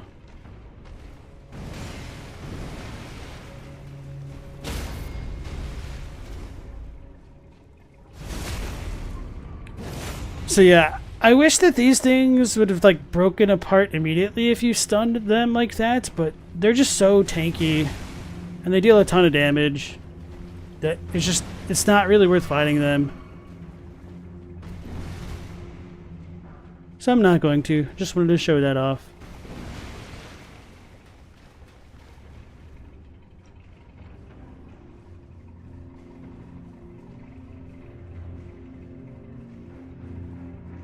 What is faith? A belief in something you don't exactly know is real. Well, Marika was able to apply the int stuff to her faith stuff, so it's real enough to understand it.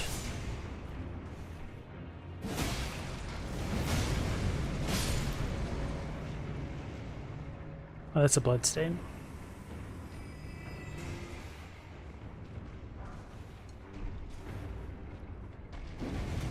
Maybe I'll get lucky with the drops in here and get like the Golem Fist. The Golem Fist weapon is super cool, but also kind of super useless. Which feels bad. Wait, no, this isn't the one that has it, I don't think.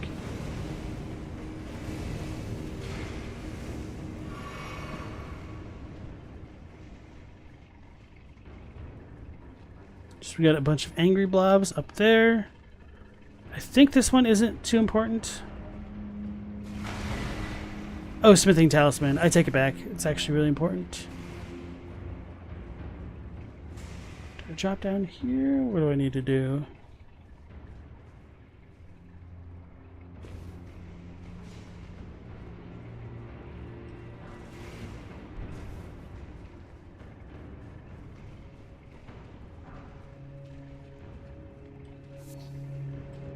Got our gas stone.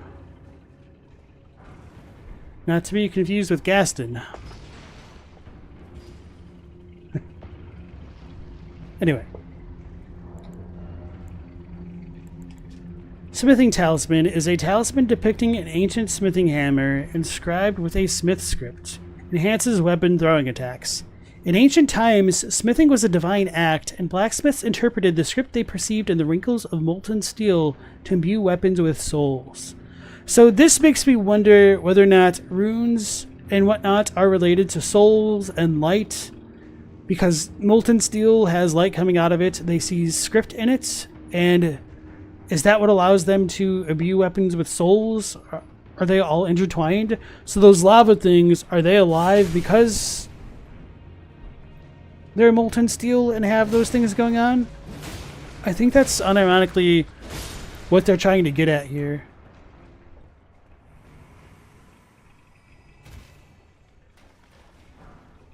Which is not what I expected when I first read that. So yeah, there's a lot of really cool stuff as far as like the world building goes in the DLC with things like that, which I really enjoy, but I'm just kind of still a little bit disappointed with how little it connects into the base game in general. So we get to the altar and get the Amog, Ancient Meteoric or Greatsword, and the Ancient Dragon Smithing Stone. One of the treasures of the ruined forges. Greatsword of Ancient Meteoric ore ending in a sharp point. Fashioned from an excavated shard of an arrowhead that was once part of the old god's arsenal. A capable piercing weapon that excels at thrusting attacks. So this is one of those lore revelatory items which goes absolutely nowhere, that we get the old gods mentioned directly, which brings up a lot of questions as to whether or not these supposed old gods were the ones who were skinned by the godskins, or if they even predate all of those godskin hunts, or who or what exactly these old gods even were. The fact that this is an arrowhead suggests that they must have been gigantic things, which could potentially relate them to what I call like the Titan skulls in Caelid and the Forbidden Lands, and in like the cliffs of the mountaintops of the giants, like the super gigantic giant skulls. So at the very least, it seems to be related to golems and whatnot, like Telu and them. So yeah, all right. Amagus, yes. Gas stone rocks look yummy. What are you, one of the trolls from a never-ending story? Golems drop the Hulk fists. I never even thought of them as being like the incredible Hulk fists that children would wear. It's a good point. Ash King asks, does putrescence mean something different from rot or decay? How do you interpret this word as an English speaker? So as a native English speaker, I think of the words as putrid plus essence. So the essence of whatever's putrid would be like my initial impression of the word. Which I don't know if it's an actual legitimate word. I wouldn't be surprised if it is, but certainly an extremely uncommon one.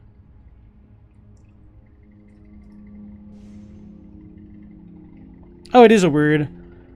Noun, the quality of rotting and becoming putrid. Synonyms, rottenness. Type of morbidity, morbidness, unwholesomeness.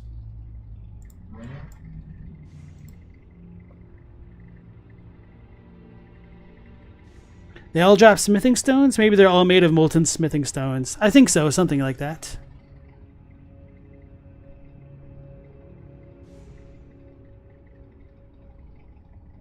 You rate this weapon 5 out of 5 explosions? It's might be my actual favorite from the DLC. Not that I've like played around with a ton of them extensively. I also really like Anna's claws, whatever they're called, like the Yolan and Anna ones. Those are surprisingly strong. Dylan asks, you're still a little bit confused by what happened in the Abyssal Woods and what the Abyssal Snake is exactly? So as far as the Japanese goes, like the Abyssal Woods aren't exactly the Abyssal Woods. There isn't a great translation for it, but they're called like the Naraku Woods in Japanese, and Naraku is kind of like a Japanese concept of hell.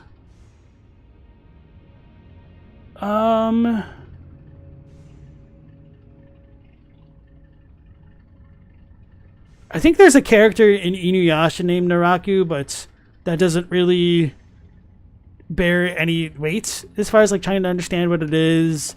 I know there's an area like when you first go down the tower in Shin Megami Tensei 4, you're in Naraku. But yeah, you just kind of like need to do a little bit of research. So anyway, my point is that the Abyssal Woods aren't necessarily related to like the Abyssal Serpent of Mesmer, if that's what you were wondering. Black Man's tested the Golden Fist before and after the current patch. They're still pretty bad. You can make them work with specific setups, but that's true of almost any weapon, yeah.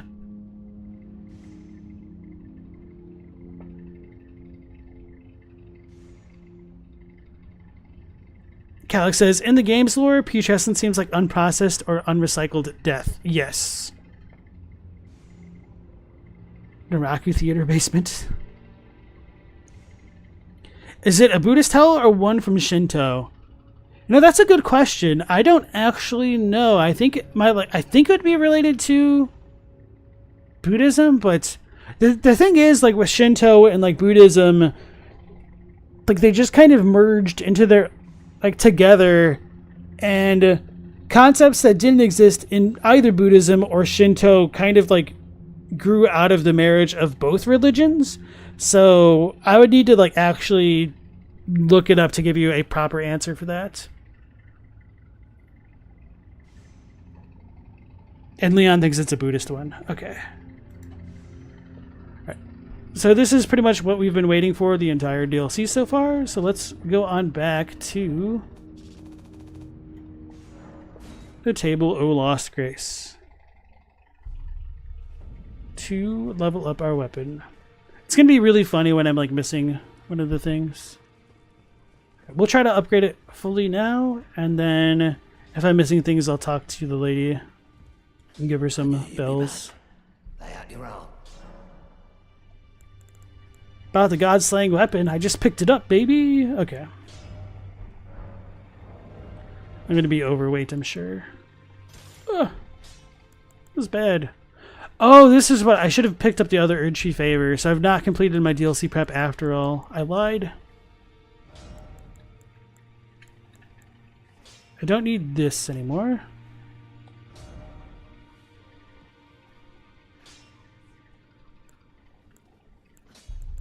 This will be good enough for now.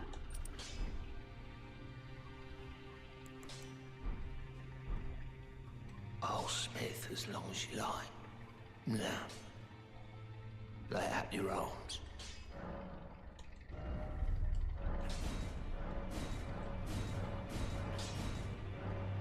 Gonna run out of runes.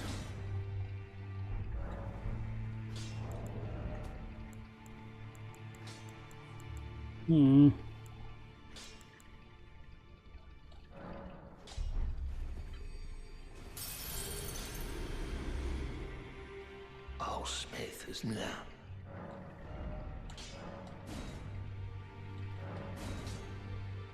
7,000, so I need 6,000 more.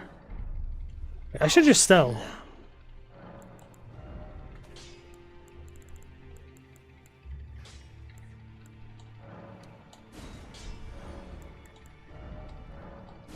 There we go. Alright, sweet.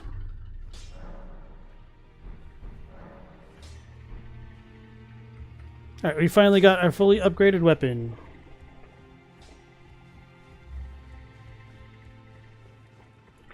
Actually, this dude almost looked like he fell from the sky. That was really trippy. I'm trying to remember where the +2 Erdtree, or the what's it called, the Talisman is. Erdtree's favor +2. Where is that?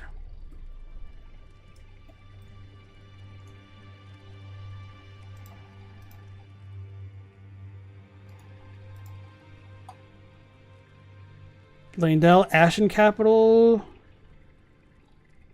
Damn it.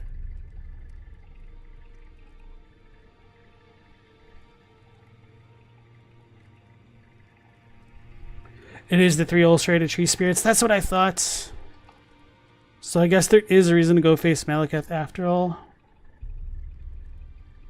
Alright, well, we're going to go ahead and do that. Because I may as well, because that talisman's just too good not to use for the entire game. Alright, y'all, we're going back to good old crumbling Farum Ajula.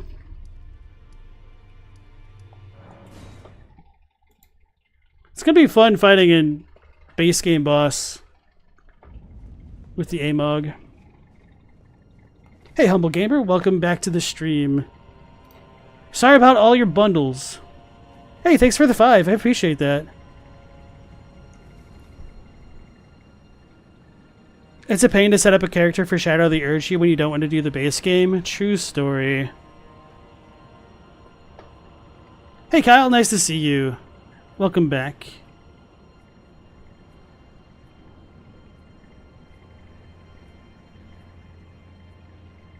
Oh, there's a video, and a very interesting vid showed that the gold in this Shadow Tree Avatar's arena slowly drains away, leaving the whole place dark and shadowy. Someone thought there were fingerprint patterns in the gold. The uploader didn't see the fingerprint patterns, but pointed out that such patterns can also be seen in those who saw wrinkles in the lava. Okay. Yeah, I know Shinto has Yomi, but I don't know what the differences between, like, Naraku and Yomi are, or if they're just synonyms, or if it varies between, like, regions. Pokemon never burns the Erdtree in your playthrough so that nobody in the hold goes depressingly crazy or dead. +1 is behind Sewer Moog. Okay, I thought one of them was down beneath. It kind of sucks trying to get either.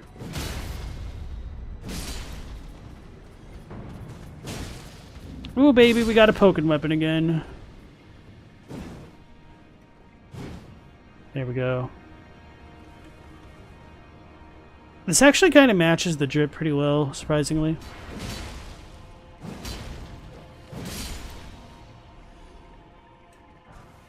Golden Rune tier 11.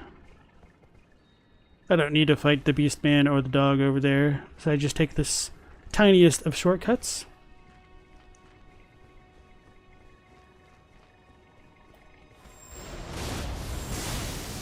Ooh, and it knocks these dudes down.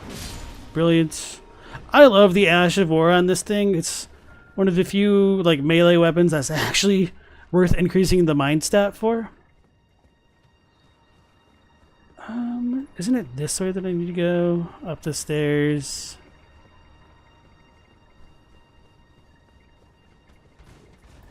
I mean, this isn't the way to Maliketh. It's just to get that extra side of grace. And this weapon slaps. I don't know if I have enough for this, actually. Okay, I do.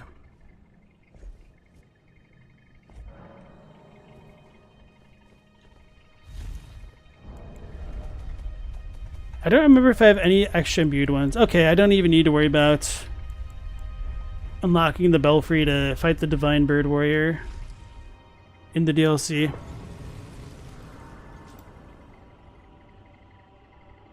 I've helped you clean up the kitchen without the kids going to bed so many times I don't even know about it. I believe it. I do like enjoy listening to longer form content while I'm doing chores and stuff like that myself. Like today when I was taking the dogs on an adventure, which I can't say the real word for that. Oh yeah, these things are those live and death. Like I was listening to like a 3-hour podcast, but at double speed.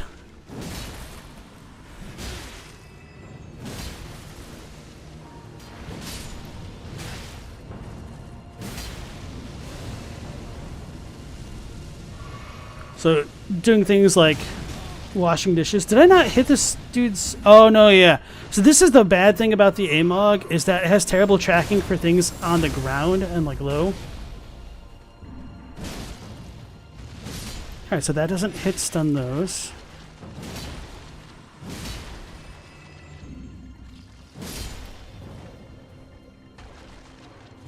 Well, now that I've killed everything twice.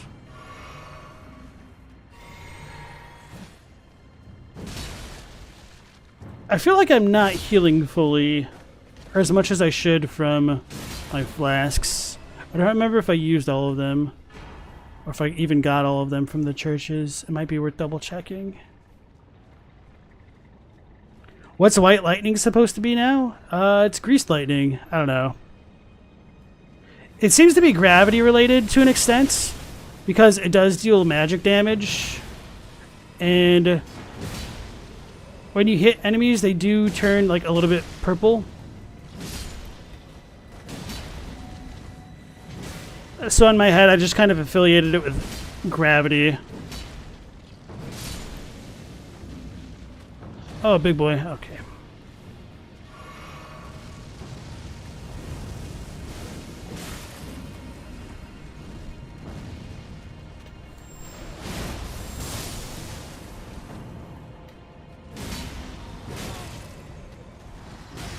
Ah.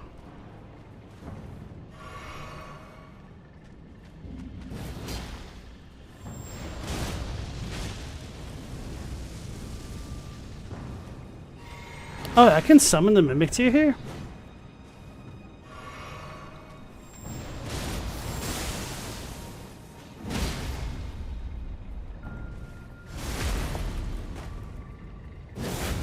There's no mention of it anywhere else except for this item. Same thing with the old gods.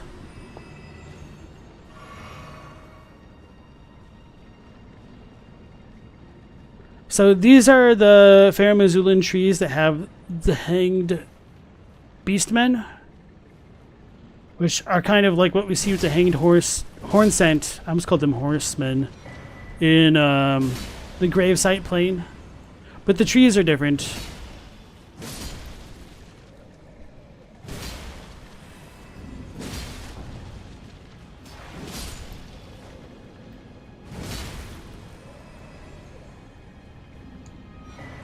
I guess it is notable that we don't ever get golden seeds in the Shadowlands, so that could potentially be evidence to suggest that obviously the realm was segregated before the shattering happened, which wouldn't be a surprise at all.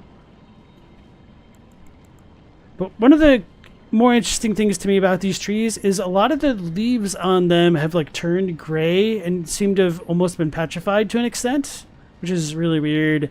And in Fair Missoula, all of the trees are a much darker reddish hue, which is somewhat comparable to what's going on in the Shadowlands. So that kind of like feeds into my headcanon that the Erdtree made things become more yellow and golden over time.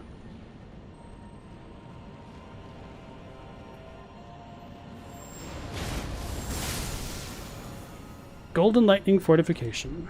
That was the easiest I've ever gotten that one. Because I don't use ranged things. It makes sense that lightning would have different colors in the way that fire does. Lightning, the visual bright part, is just burning air like fire. Yeah, Leon says you can see the purple gravity magic when you hit enemies. Is gravity related to dragons? Arguably, depending on how you feel about Blasidisax's scales twisting time and how you think gravity reacts to time in the game. I guess I really did need to talk to Alexander to get him to show up here. Whoopsies. Someone all this way for nothing. I didn't need to fight the enemies, I was just having fun doing it.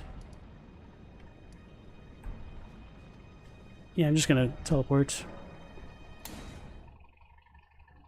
Enterwise says the old gods have to be huge. Logically, they're probably those giant skeletons we see in a few places. Yeah, that's kind of what I think is the most likely.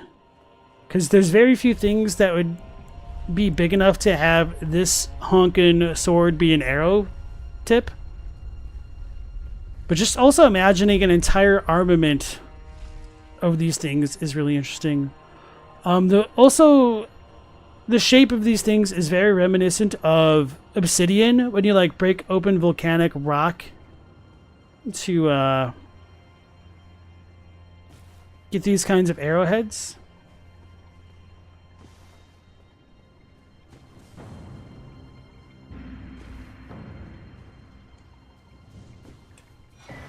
Dragon Crest Shield Talisman +2.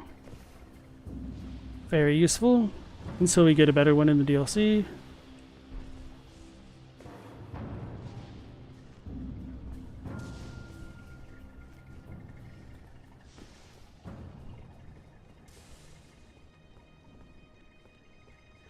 Alright, so do I want to fight the Crucible Knights or no? I do wish that there was like a ladder at least, so you didn't have to make the trek back this way every time. He doesn't really drop anything unique, so I'm just going to say no.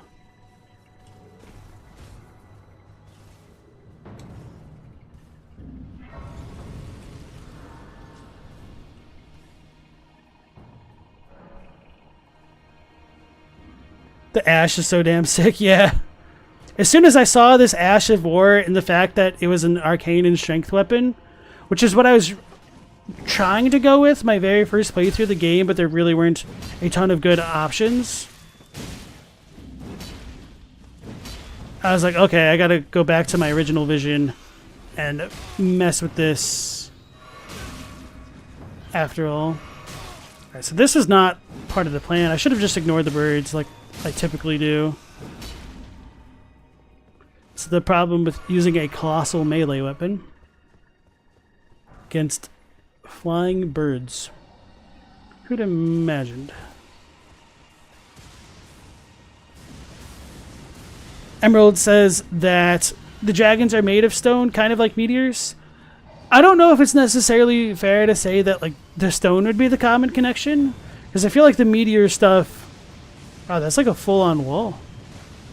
The meteor stuff is more like space related than just the fact that they're made of stone, I think. But otherwise, that might be kind of fair.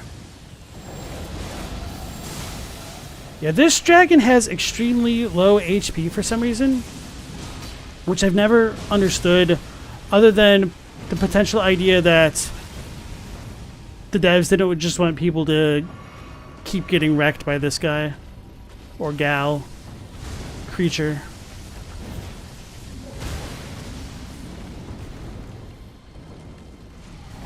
The funny thing is, I was more worried about the Stormhawk than I was the Ancient Dragon's attack.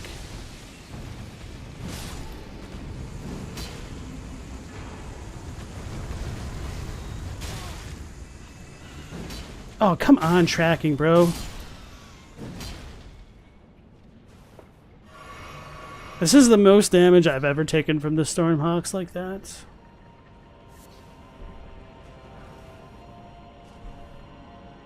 So this is, I think, just a base Ancient Meteoric smithing stone? Oh, this is a Somber Ancient Dragon smithing stone. Okay, sweet. There are many problems when using colossal weapons to do pretty much anything in this game. Well, the thing is, like, certain enemies get completely trivialized by colossals, and then other ones are just real pains in the butt. And if I really wanted to, I could switch out the weapon or use a couple spells to deal with the flying things. I'm just stubborn.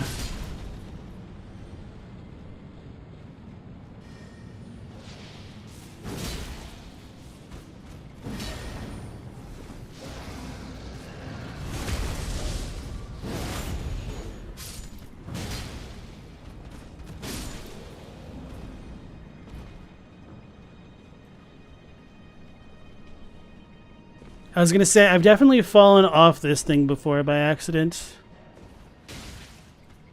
I'm a little bit disappointed, I think I've said this in a different stream, that we don't get their throwing blades as like a smith skirt weapon or something like it. I don't think there's any reason to fight these dudes.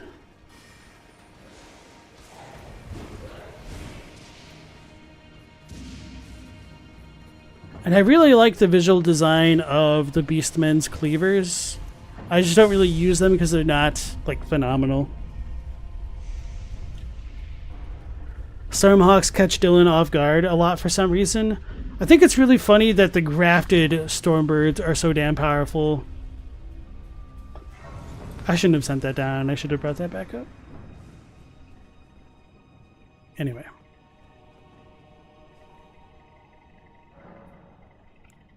Colossals never get new movesets either. Wow, we're literally 170 away.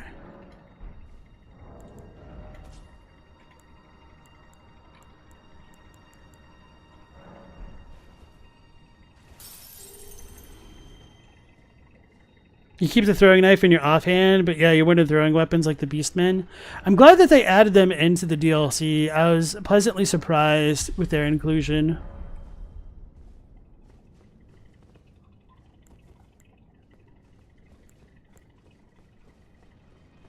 Alright. We're gonna fight the malformed guy.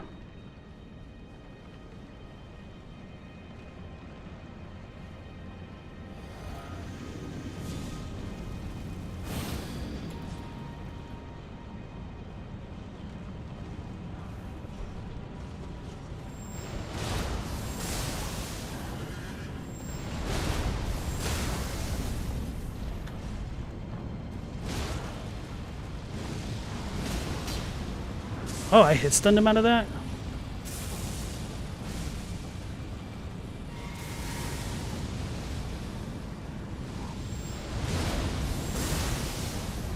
Uh-oh. Okay.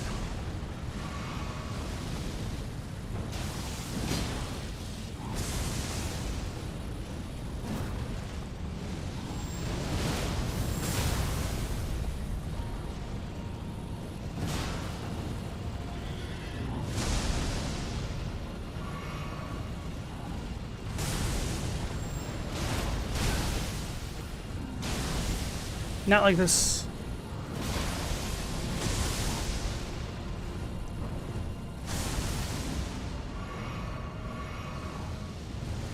Here we go. Bonk. Okay. Easy. Malformed dragon helm, armor, gauntlets, and greaves.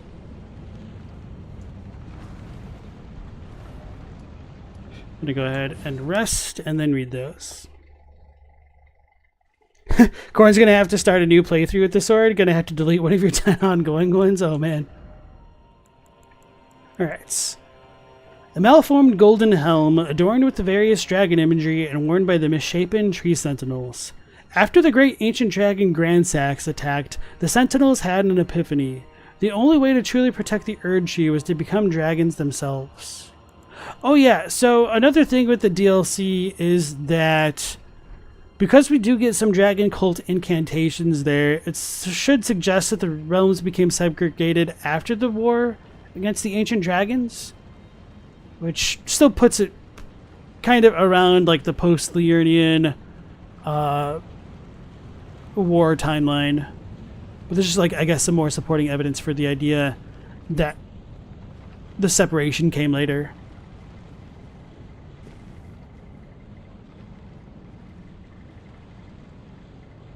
Trees are also stone-coated in these games. Kinda, yeah. There's a lot of outside force transgressing space in the Elden Ring in general. Or in Elden Ring in general. I should have eaten all the death root. Approacheth destined death. I will not have it stolen from me again. How did I miss? How did he miss?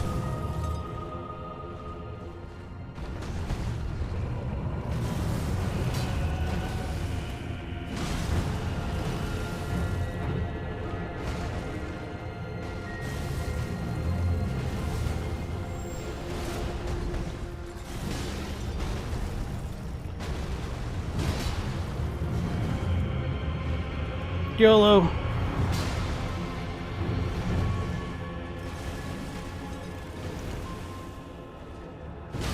Thought so. Sweet. I should have done an R2 before that. Oh, sweet. Phase transition.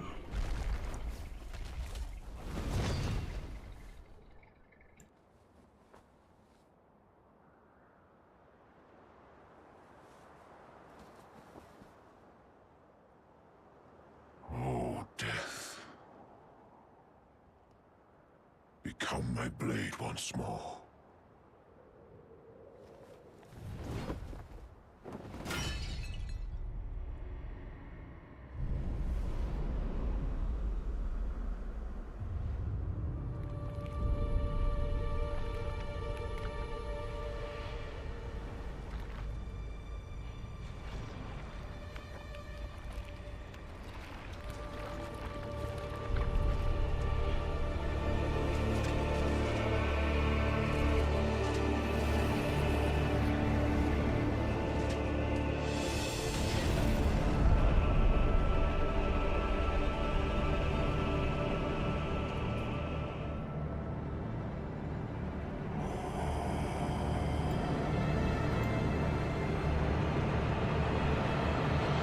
The Maliketh transition is so cool.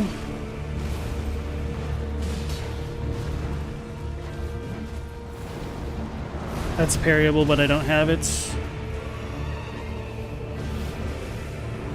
I rolled way too early. Stuck. Oh my god. That's what I get for going a hitless phase 1.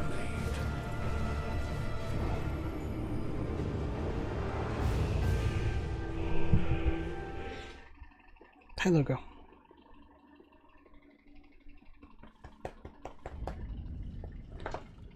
Yeah, so the Maliketh transition was super cool. I was just a little disappointed when I got to it because I remembered like seeing him in all of the trailers and whatnot in the like when I was first playing the game, and so I kind of put 2 and 2 together that dude would be here. Because I'd pretty much done everything that I could before coming to Farum Azula. And, yeah. Need a mod that mixes Destined Death Flames RGB colors. I didn't try to level up after I killed that Sentinel, huh?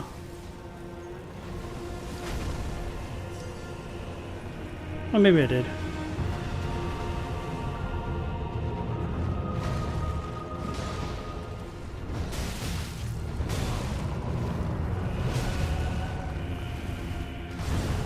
I'm gonna die. Okay. It's like once the timing is slightly off, it is off. Oh, I needed to use all my flasks and stuff.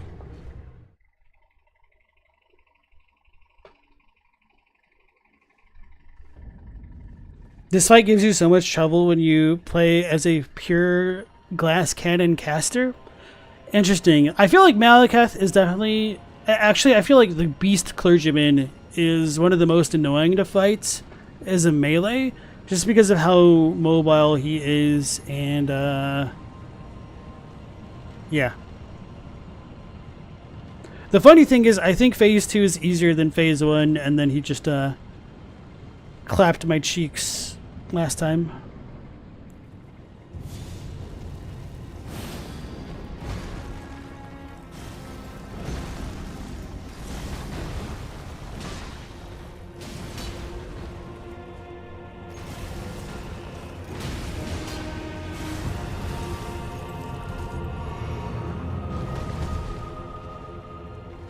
I'll admit, I was a little bit thrown off with the transition of Phase 2 because I had visceraled him.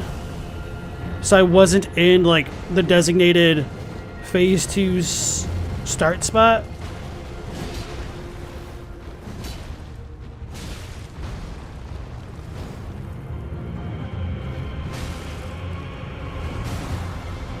And my timing is off. There we go.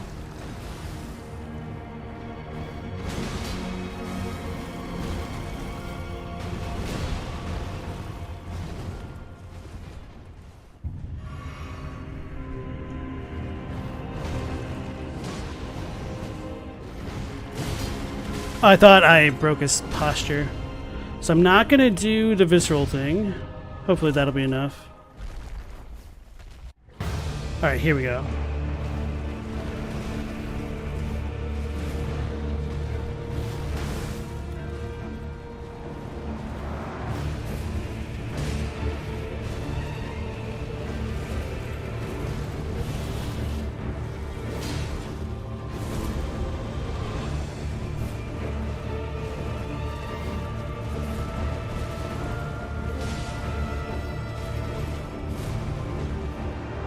He's gonna jump around.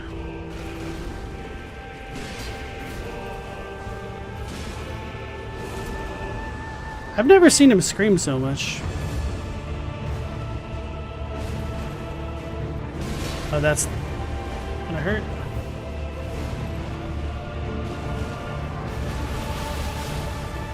I knew that was a bad time to heal. I shouldn't have taken too long to do that. Oh, that sucks.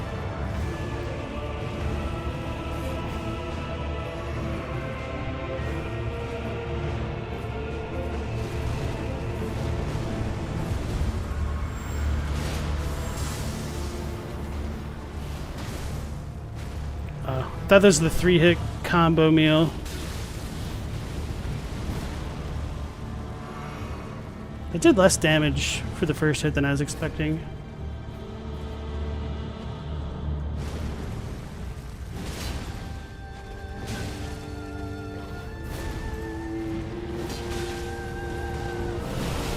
I'm dead. Okay.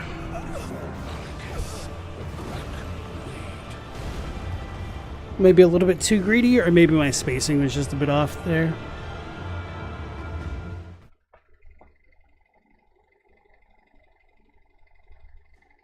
This is the fight that finally forced Dylan to level their vigor for the first time. It's impressive. Did you fight like Millennia or any of the other bosses like Moog before this, or no? You can comment Azure Phase 1, but it teleports you across the arena for Phase 2 for some reason. Yeah, so Phase 2 always starts at the spot that I started at this time around, unless you like visceral him.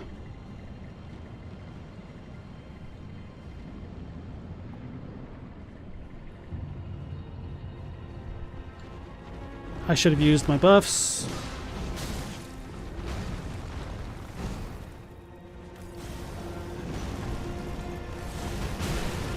Alright, so can't jump that one. Noted.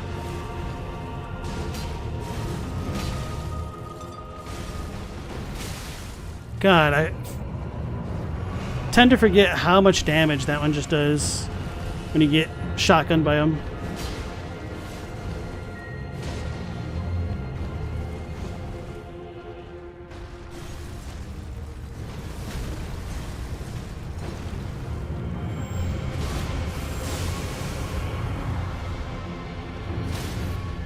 Bonk. Alright, so here we go. Now that we have more info about Marika, when exactly did she receive Maliketh? Arguably, probably when she became an Empyrean, but we really don't have any more information about Marika at all, despite everything.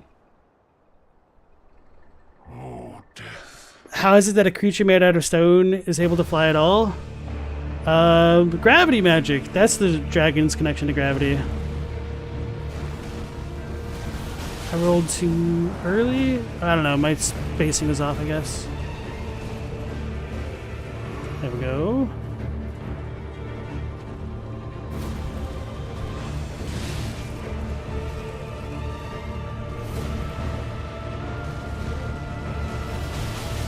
Oh crap, he hit me through the wall. What a dirty bird.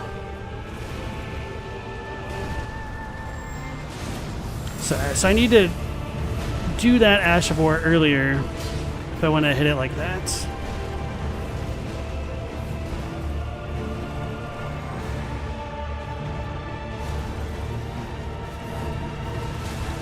So that's a double spin. Man, I feel like I've forgotten how to fight Maliketh at this point.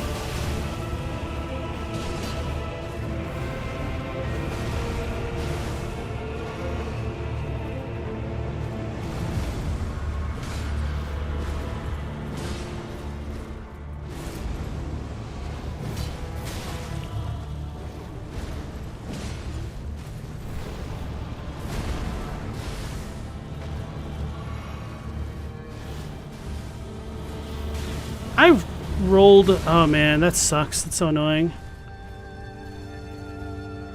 Good old input delay.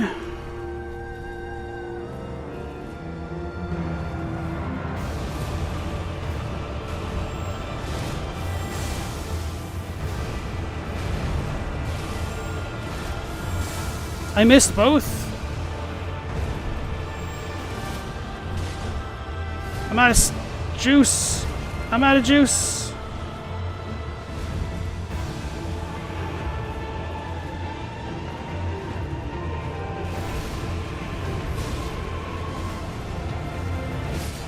Oh, okay. Astonished. Why cover destined death? To kill what?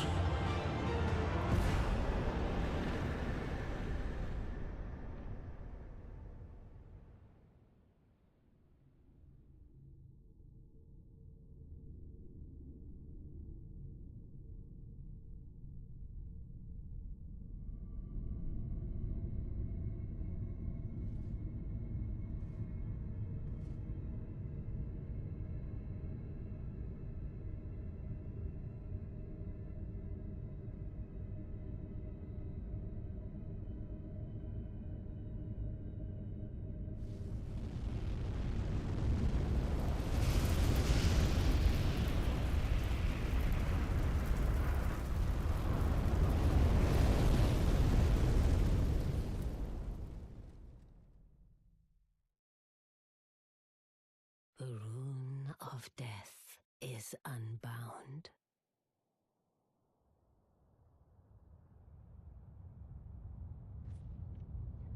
And the lands between are shrouded by death's dark fate. But the flames will also burn the impenetrable thorns.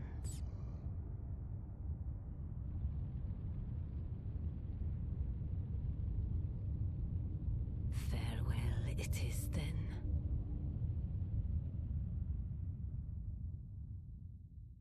You'll be Elden Lord yet.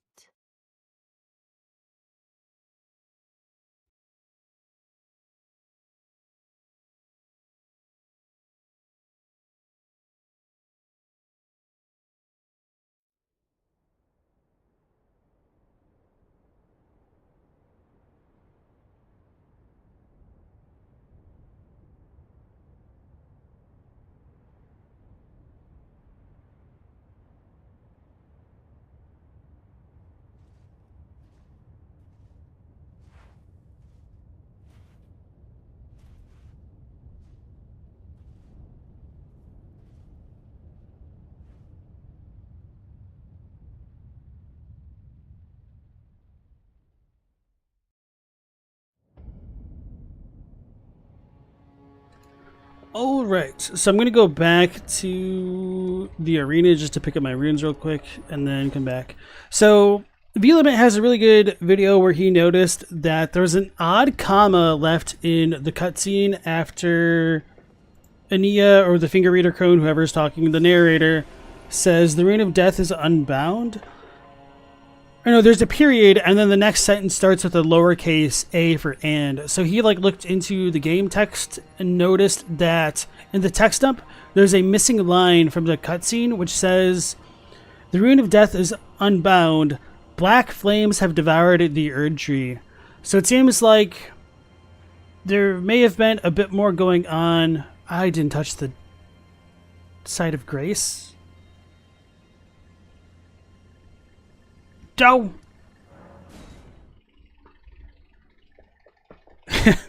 Whoopsies. I didn't even know you could warp like that. And so yeah, there do seem to have been some differences with the whole destined death story, even relatively late in development perhaps. I don't know. I guess that might have been early, who knows. Zero, welcome back to the stream. Getting a commercial for a protein bar in the middle of that really broke the tension.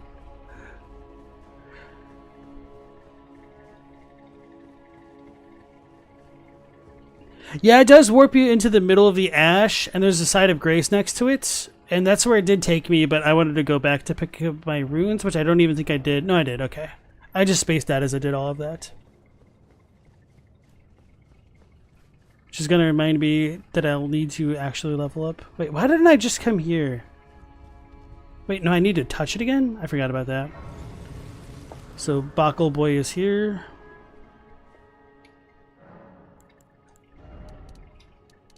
I may as well.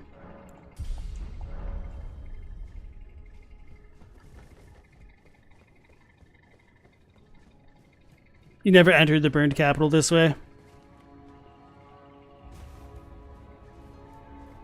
Alright, so we're going to need to go all the way back to the 3 ulcerated tree spirit fight, which is, I'm definitely looking forward to that one.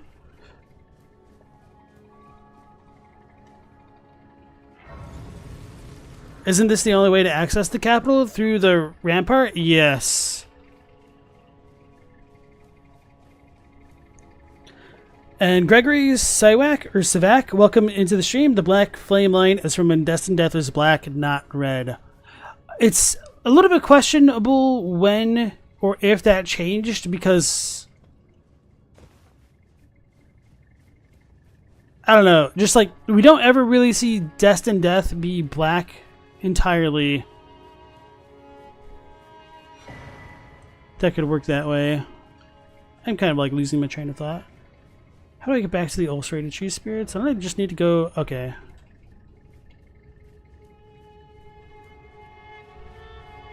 This way, isn't it?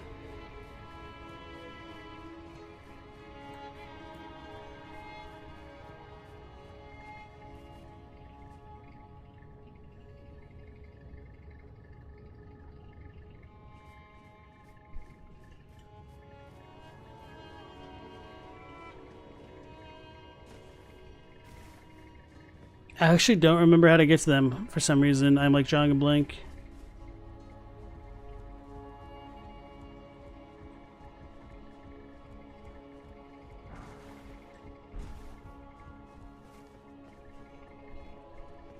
Do I just drop down? Oh, maybe I do. Okay.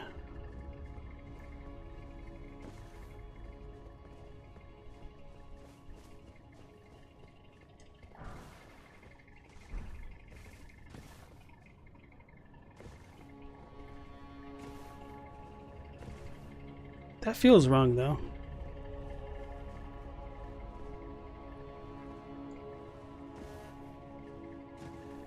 Yeah, this seems way too high after all. So is the door still open? Do I need to go out through the sewers? I don't think there's an exit way that way. Oh, wait, I know. I can just do this way if I really wanted. Anyway.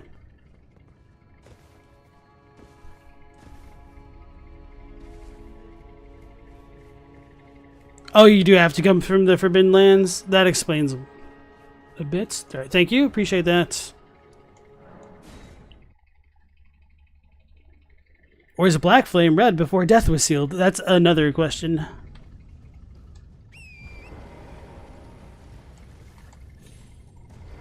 The oracles are getting lazy. They should be in the land of shadow to usher in Mikola. I know, right? Maybe the writers got Destined Death, Black Flame, and Ghost Flame mixed up. Yeah, the funny thing is the Ghost Flame flower, unfortunately, doesn't quite say that it's the hue of Ghost Flame in Japanese as much as it just says that it's the flower of Ghost Flame.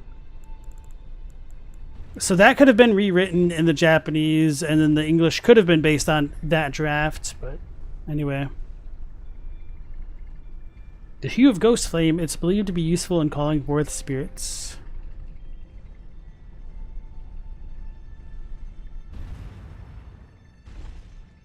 Now I'm just thinking about that deep purple connection a bit more now.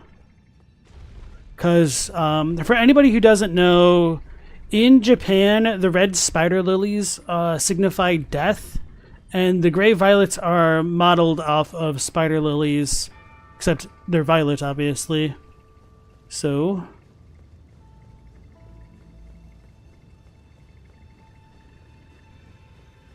that isn't to say that there is no connection between like purple and death. I'm just saying that the Ghost Flame flower isn't necessarily the hue of destined death.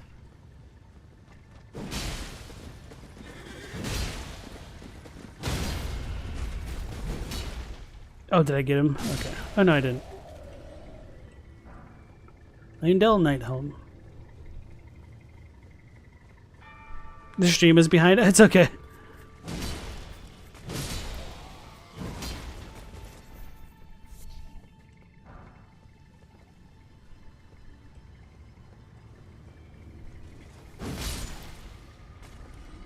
It's got the burning Erdtree.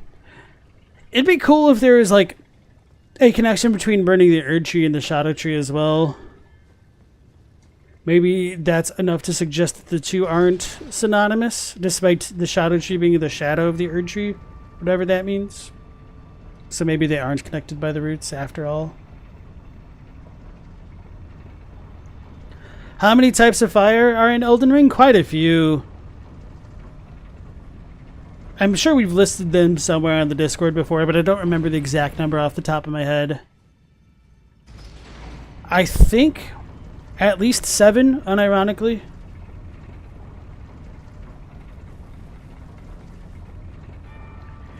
So the only purple Destined Death flames in 1.0 were on the attacks that Maliketh would do that telegraph that they're parryable with the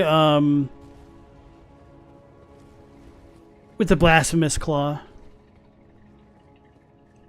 So yeah, in Leyndell we get some more of the more red-hued trees, which I tend to think that this section of Leyndell is kind of supposed to be like an older part of it. And this spot here looks more reminiscent of the Shadowlands because of the red tinted trees. Can I not summon my Mimic here?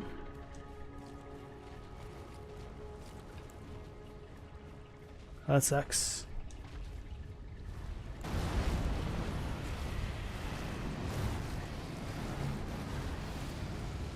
So I'm gonna try to play smarter here.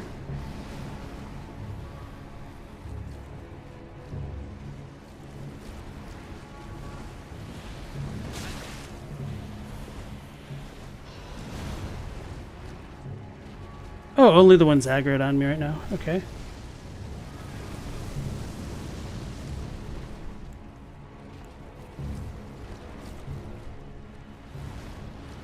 Let's see how effective this is.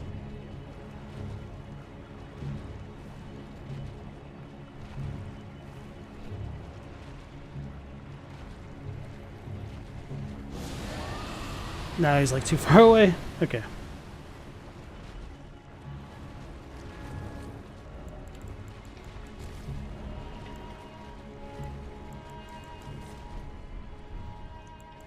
This is going to be too far, I think.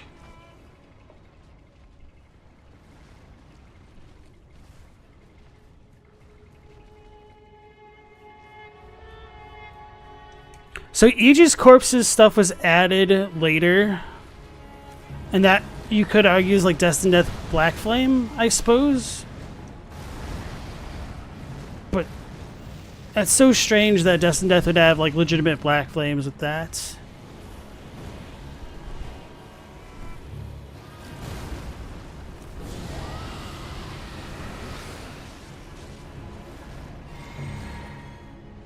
What? Oh, damn it. The teleporting thing. Alright, we'll have to do things the hard way.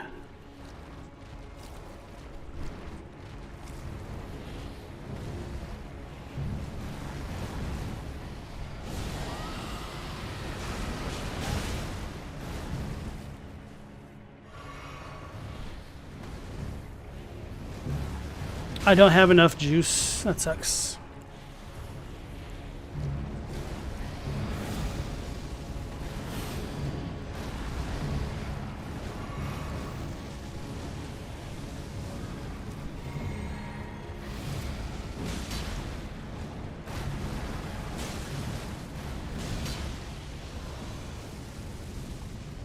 I thought that was the big explosion one. I might ask dual handing still.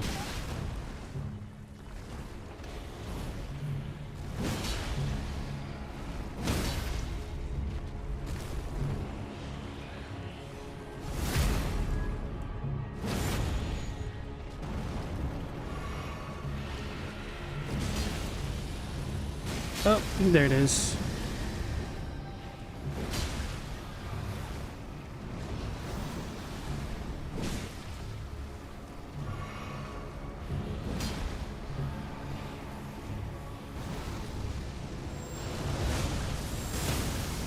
Oh. That was more effective than I expected. Enemy ahead, therefore try fire.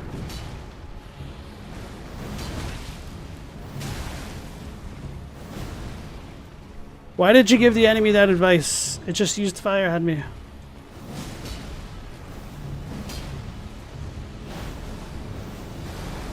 That's mildly terrifying.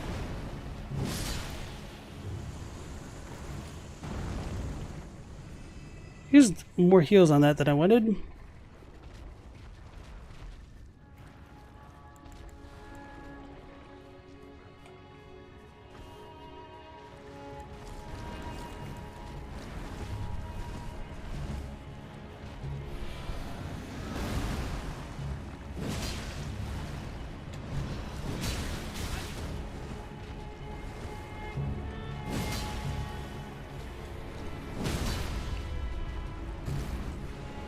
So it happens when I use my flask. I get greedy like that. Oh, already coming.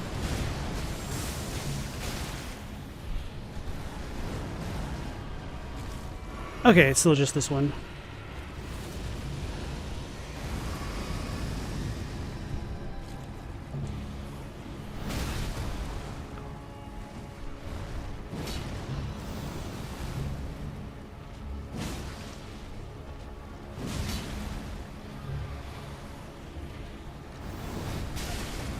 Damn it. Really low on heals. Let me just choke a bit more. That'll help. Oh god.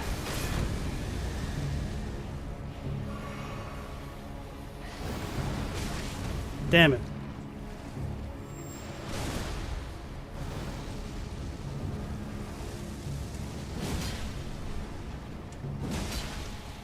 YOLO! I didn't break a stance. I think I'm too far away.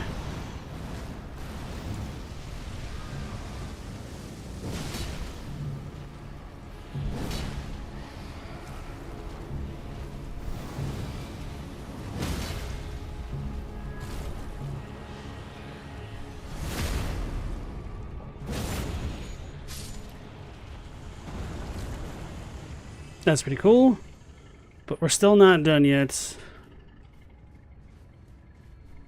I don't think I even need to have fought them. I think I could have just looted this directly. Or maybe they do drop it after the fact. Do I need them to break this?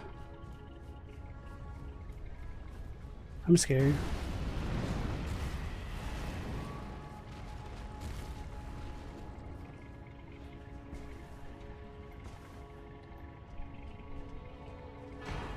Bruh.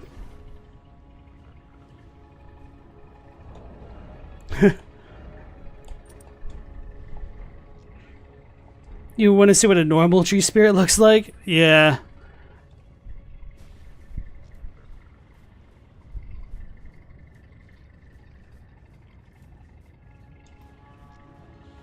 Alright, just need to be flawless with this.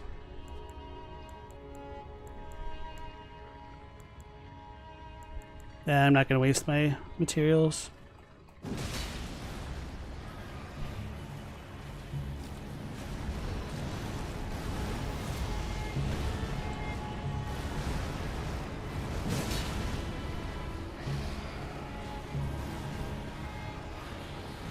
Oh no, okay.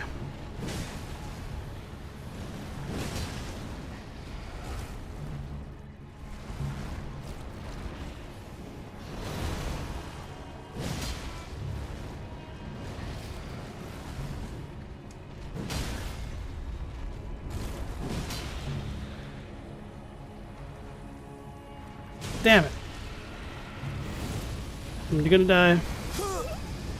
Okay. I didn't get to turn around and block in time. I really wasn't too bad. I know the other two don't respawn, so I'm just gonna come back.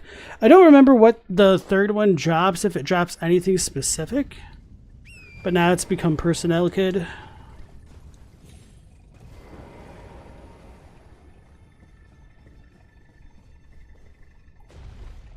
The tree spirits remind you of Rykard in a way, but instead the tree spirits are formed from the corpses brought to them inside the jars. Yeah, that's actually one of my favorite comparisons to make in the game, in that the tree spirits have like the little arm tendrils coming out of them, which look very similar to what you get from Rykard and his corpse.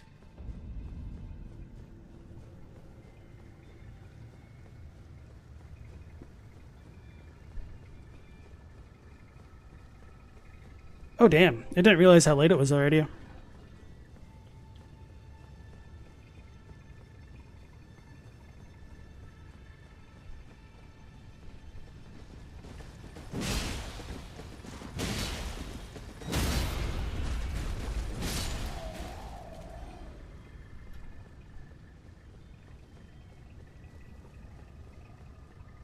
Shaman explains so many demigods now?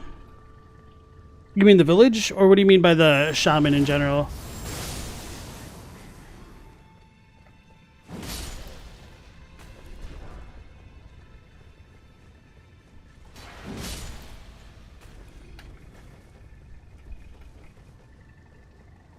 Speaking of fires, why does Mesmer have a fire of his own for kindling, but Melina can only use someone else's fire for kindling? That's a good question. I think most people would say because she's already been burned and bodiless that she might have something else going on.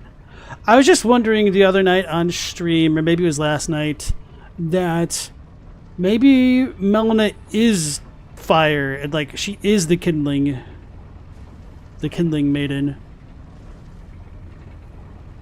Or if like killing her is necessary for her like kindling to work, because you need to kill a Mesmer to get his kindling, although it tends to be like a, you know, a standalone item.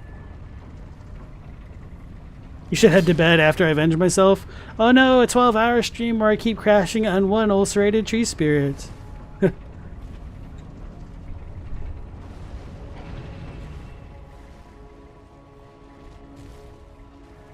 Oh shoot, maybe they all do respawn.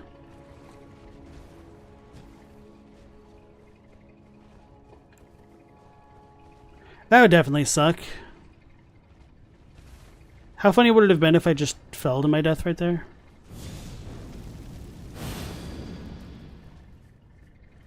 Oh, no, no, no, no. I don't think.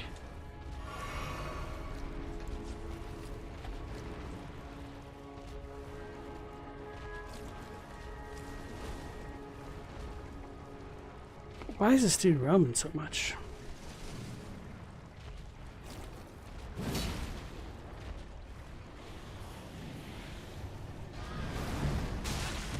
Wow, I rolled into it. Damn it. If I'm gonna have to fight 3, I'm just not gonna do this. I don't even care about the 80,000 runes at that point.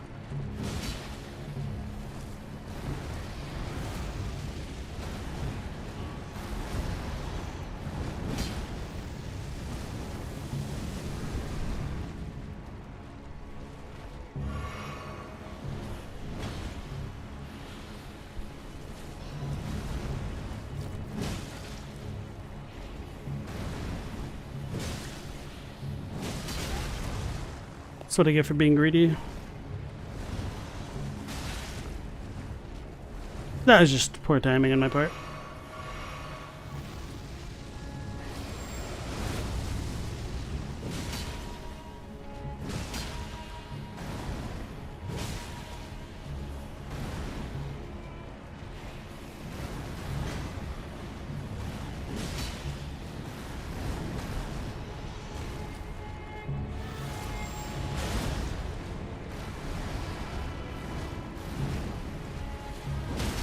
Thought so.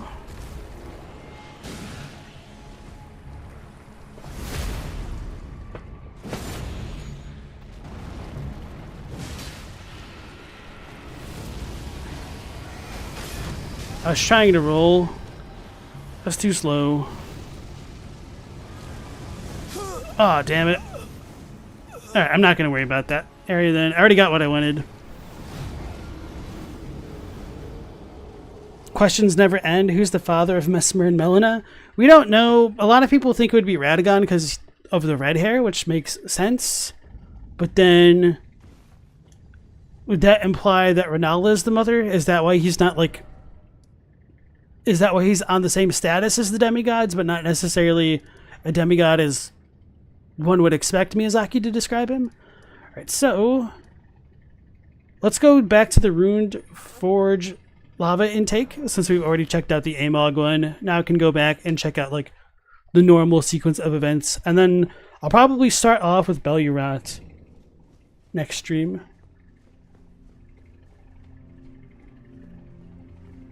Or Belurot Jail.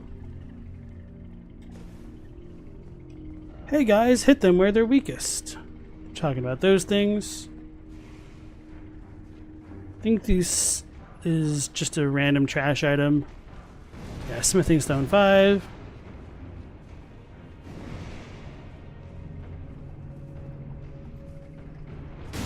It also doesn't explain why Mesmer has seeming connections with godskins and snakes. I don't necessarily know if Mesmer would have connections with godskins, assuming that America isn't the Glowmite Queen or anything like that. It is really interesting how many of her children have different curses, and I'm really curious as to why that is.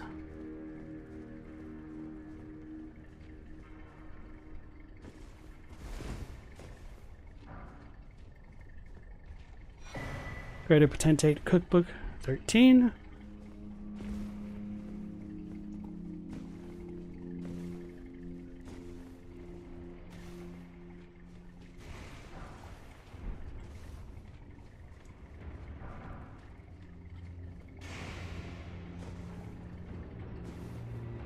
I wish like plunging attacks were super effective against the golems, but they're not.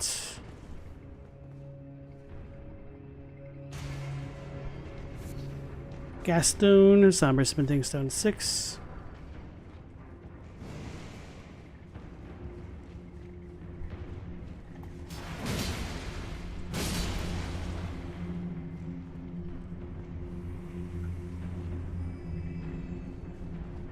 Oh yeah, going back to like the whole ancient meteoric or greatsword being gravity encoded, we literally get it in the Rune Forge of Starfall Past. So, I mean, it's also meteoric, so that's where like all the gravity stuff really comes into play.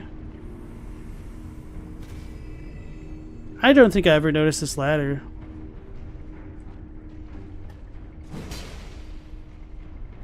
Okay. Kyle says, can't curses be seen as blessings? She's just very blessed. Maybe it's the genocides? I didn't know that thing could fall down there. Where's the lever? Oh, there it is. Found it.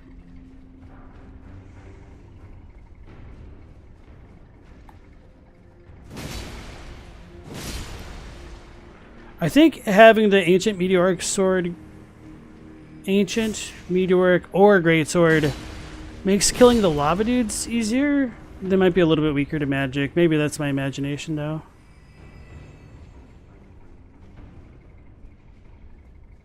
All of them except Godwin was cursed. We don't know if Rykard was cursed. I don't think Ronnie would have been cursed before. Wait, is this where I just came in? I was not paying attention to what it did.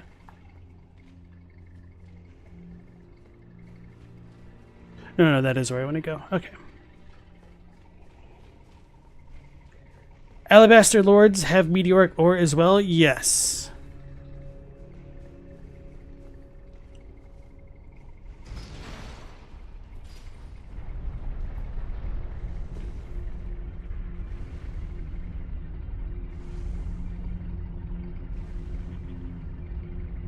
That's gonna take ages for that thing to die from the lava.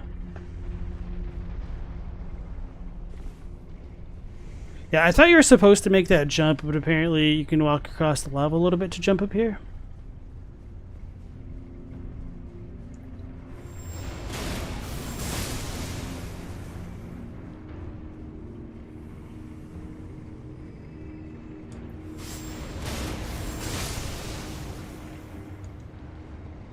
All right.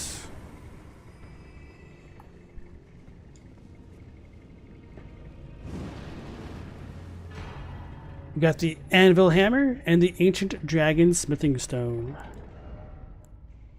And the smith script dagger. So this one gave us the hefty volcano pot, which is really good. Smith script dagger. Dagger engraved with a smith script. Reduced mass enhances the effects of the smithing arts, allowing this weapon to function as a throwing dagger for all attacks. Once thrown, the dagger instantly reappears in the wielder's hand, incompatible with Ashes of War that grant skills with an affinity. So, I thought this was kind of cool, but it didn't seem to do as much damage as I would have liked, so I didn't mess around with it as much as I could have. Anvil Hammer, one of the treasures of the ruined forges. A tremendous hammer that incorporates as its head the red-hot anvil of the forge. It is said that the anvil shape is inspired by that of an altar, and that long ago it was indeed used in such rite and ritual. Unique skill, smithing art. Spears slam the red-hot anvil into the ground, sending up countless spears as it is pulled out. The spears disappear instantly. So, I wasn't too impressed with this hammer, but I did really like the great hammer that could be thrown. Alright, so with that done, let's go ahead and teleport to the Belly Rat jail, and that'll be where we will pick things up for tomorrow from.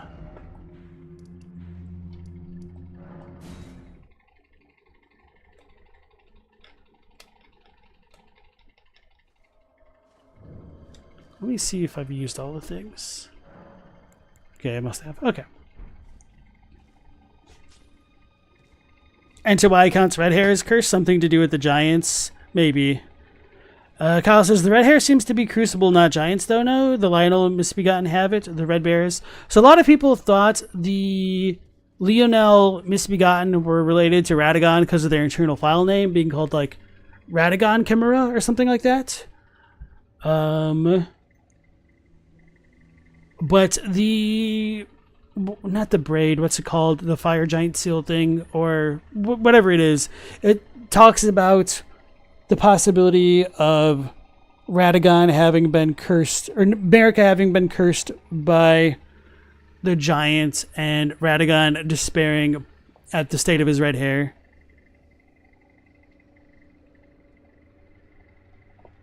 Yeah, that's a good point, Kyle. That's why I also like having the Smith script spear, because it's kind of like the dagger, but ever so slightly better for like the little chip damages like that. But okay, everybody, that'll be it for tonight's stream. Thank you for joining as always. We'll be going live the same time tomorrow of 10 p.m. Eastern Standard Time, so hopefully we'll catch you then. Till then, take care, stay safe. That's Protagonist out.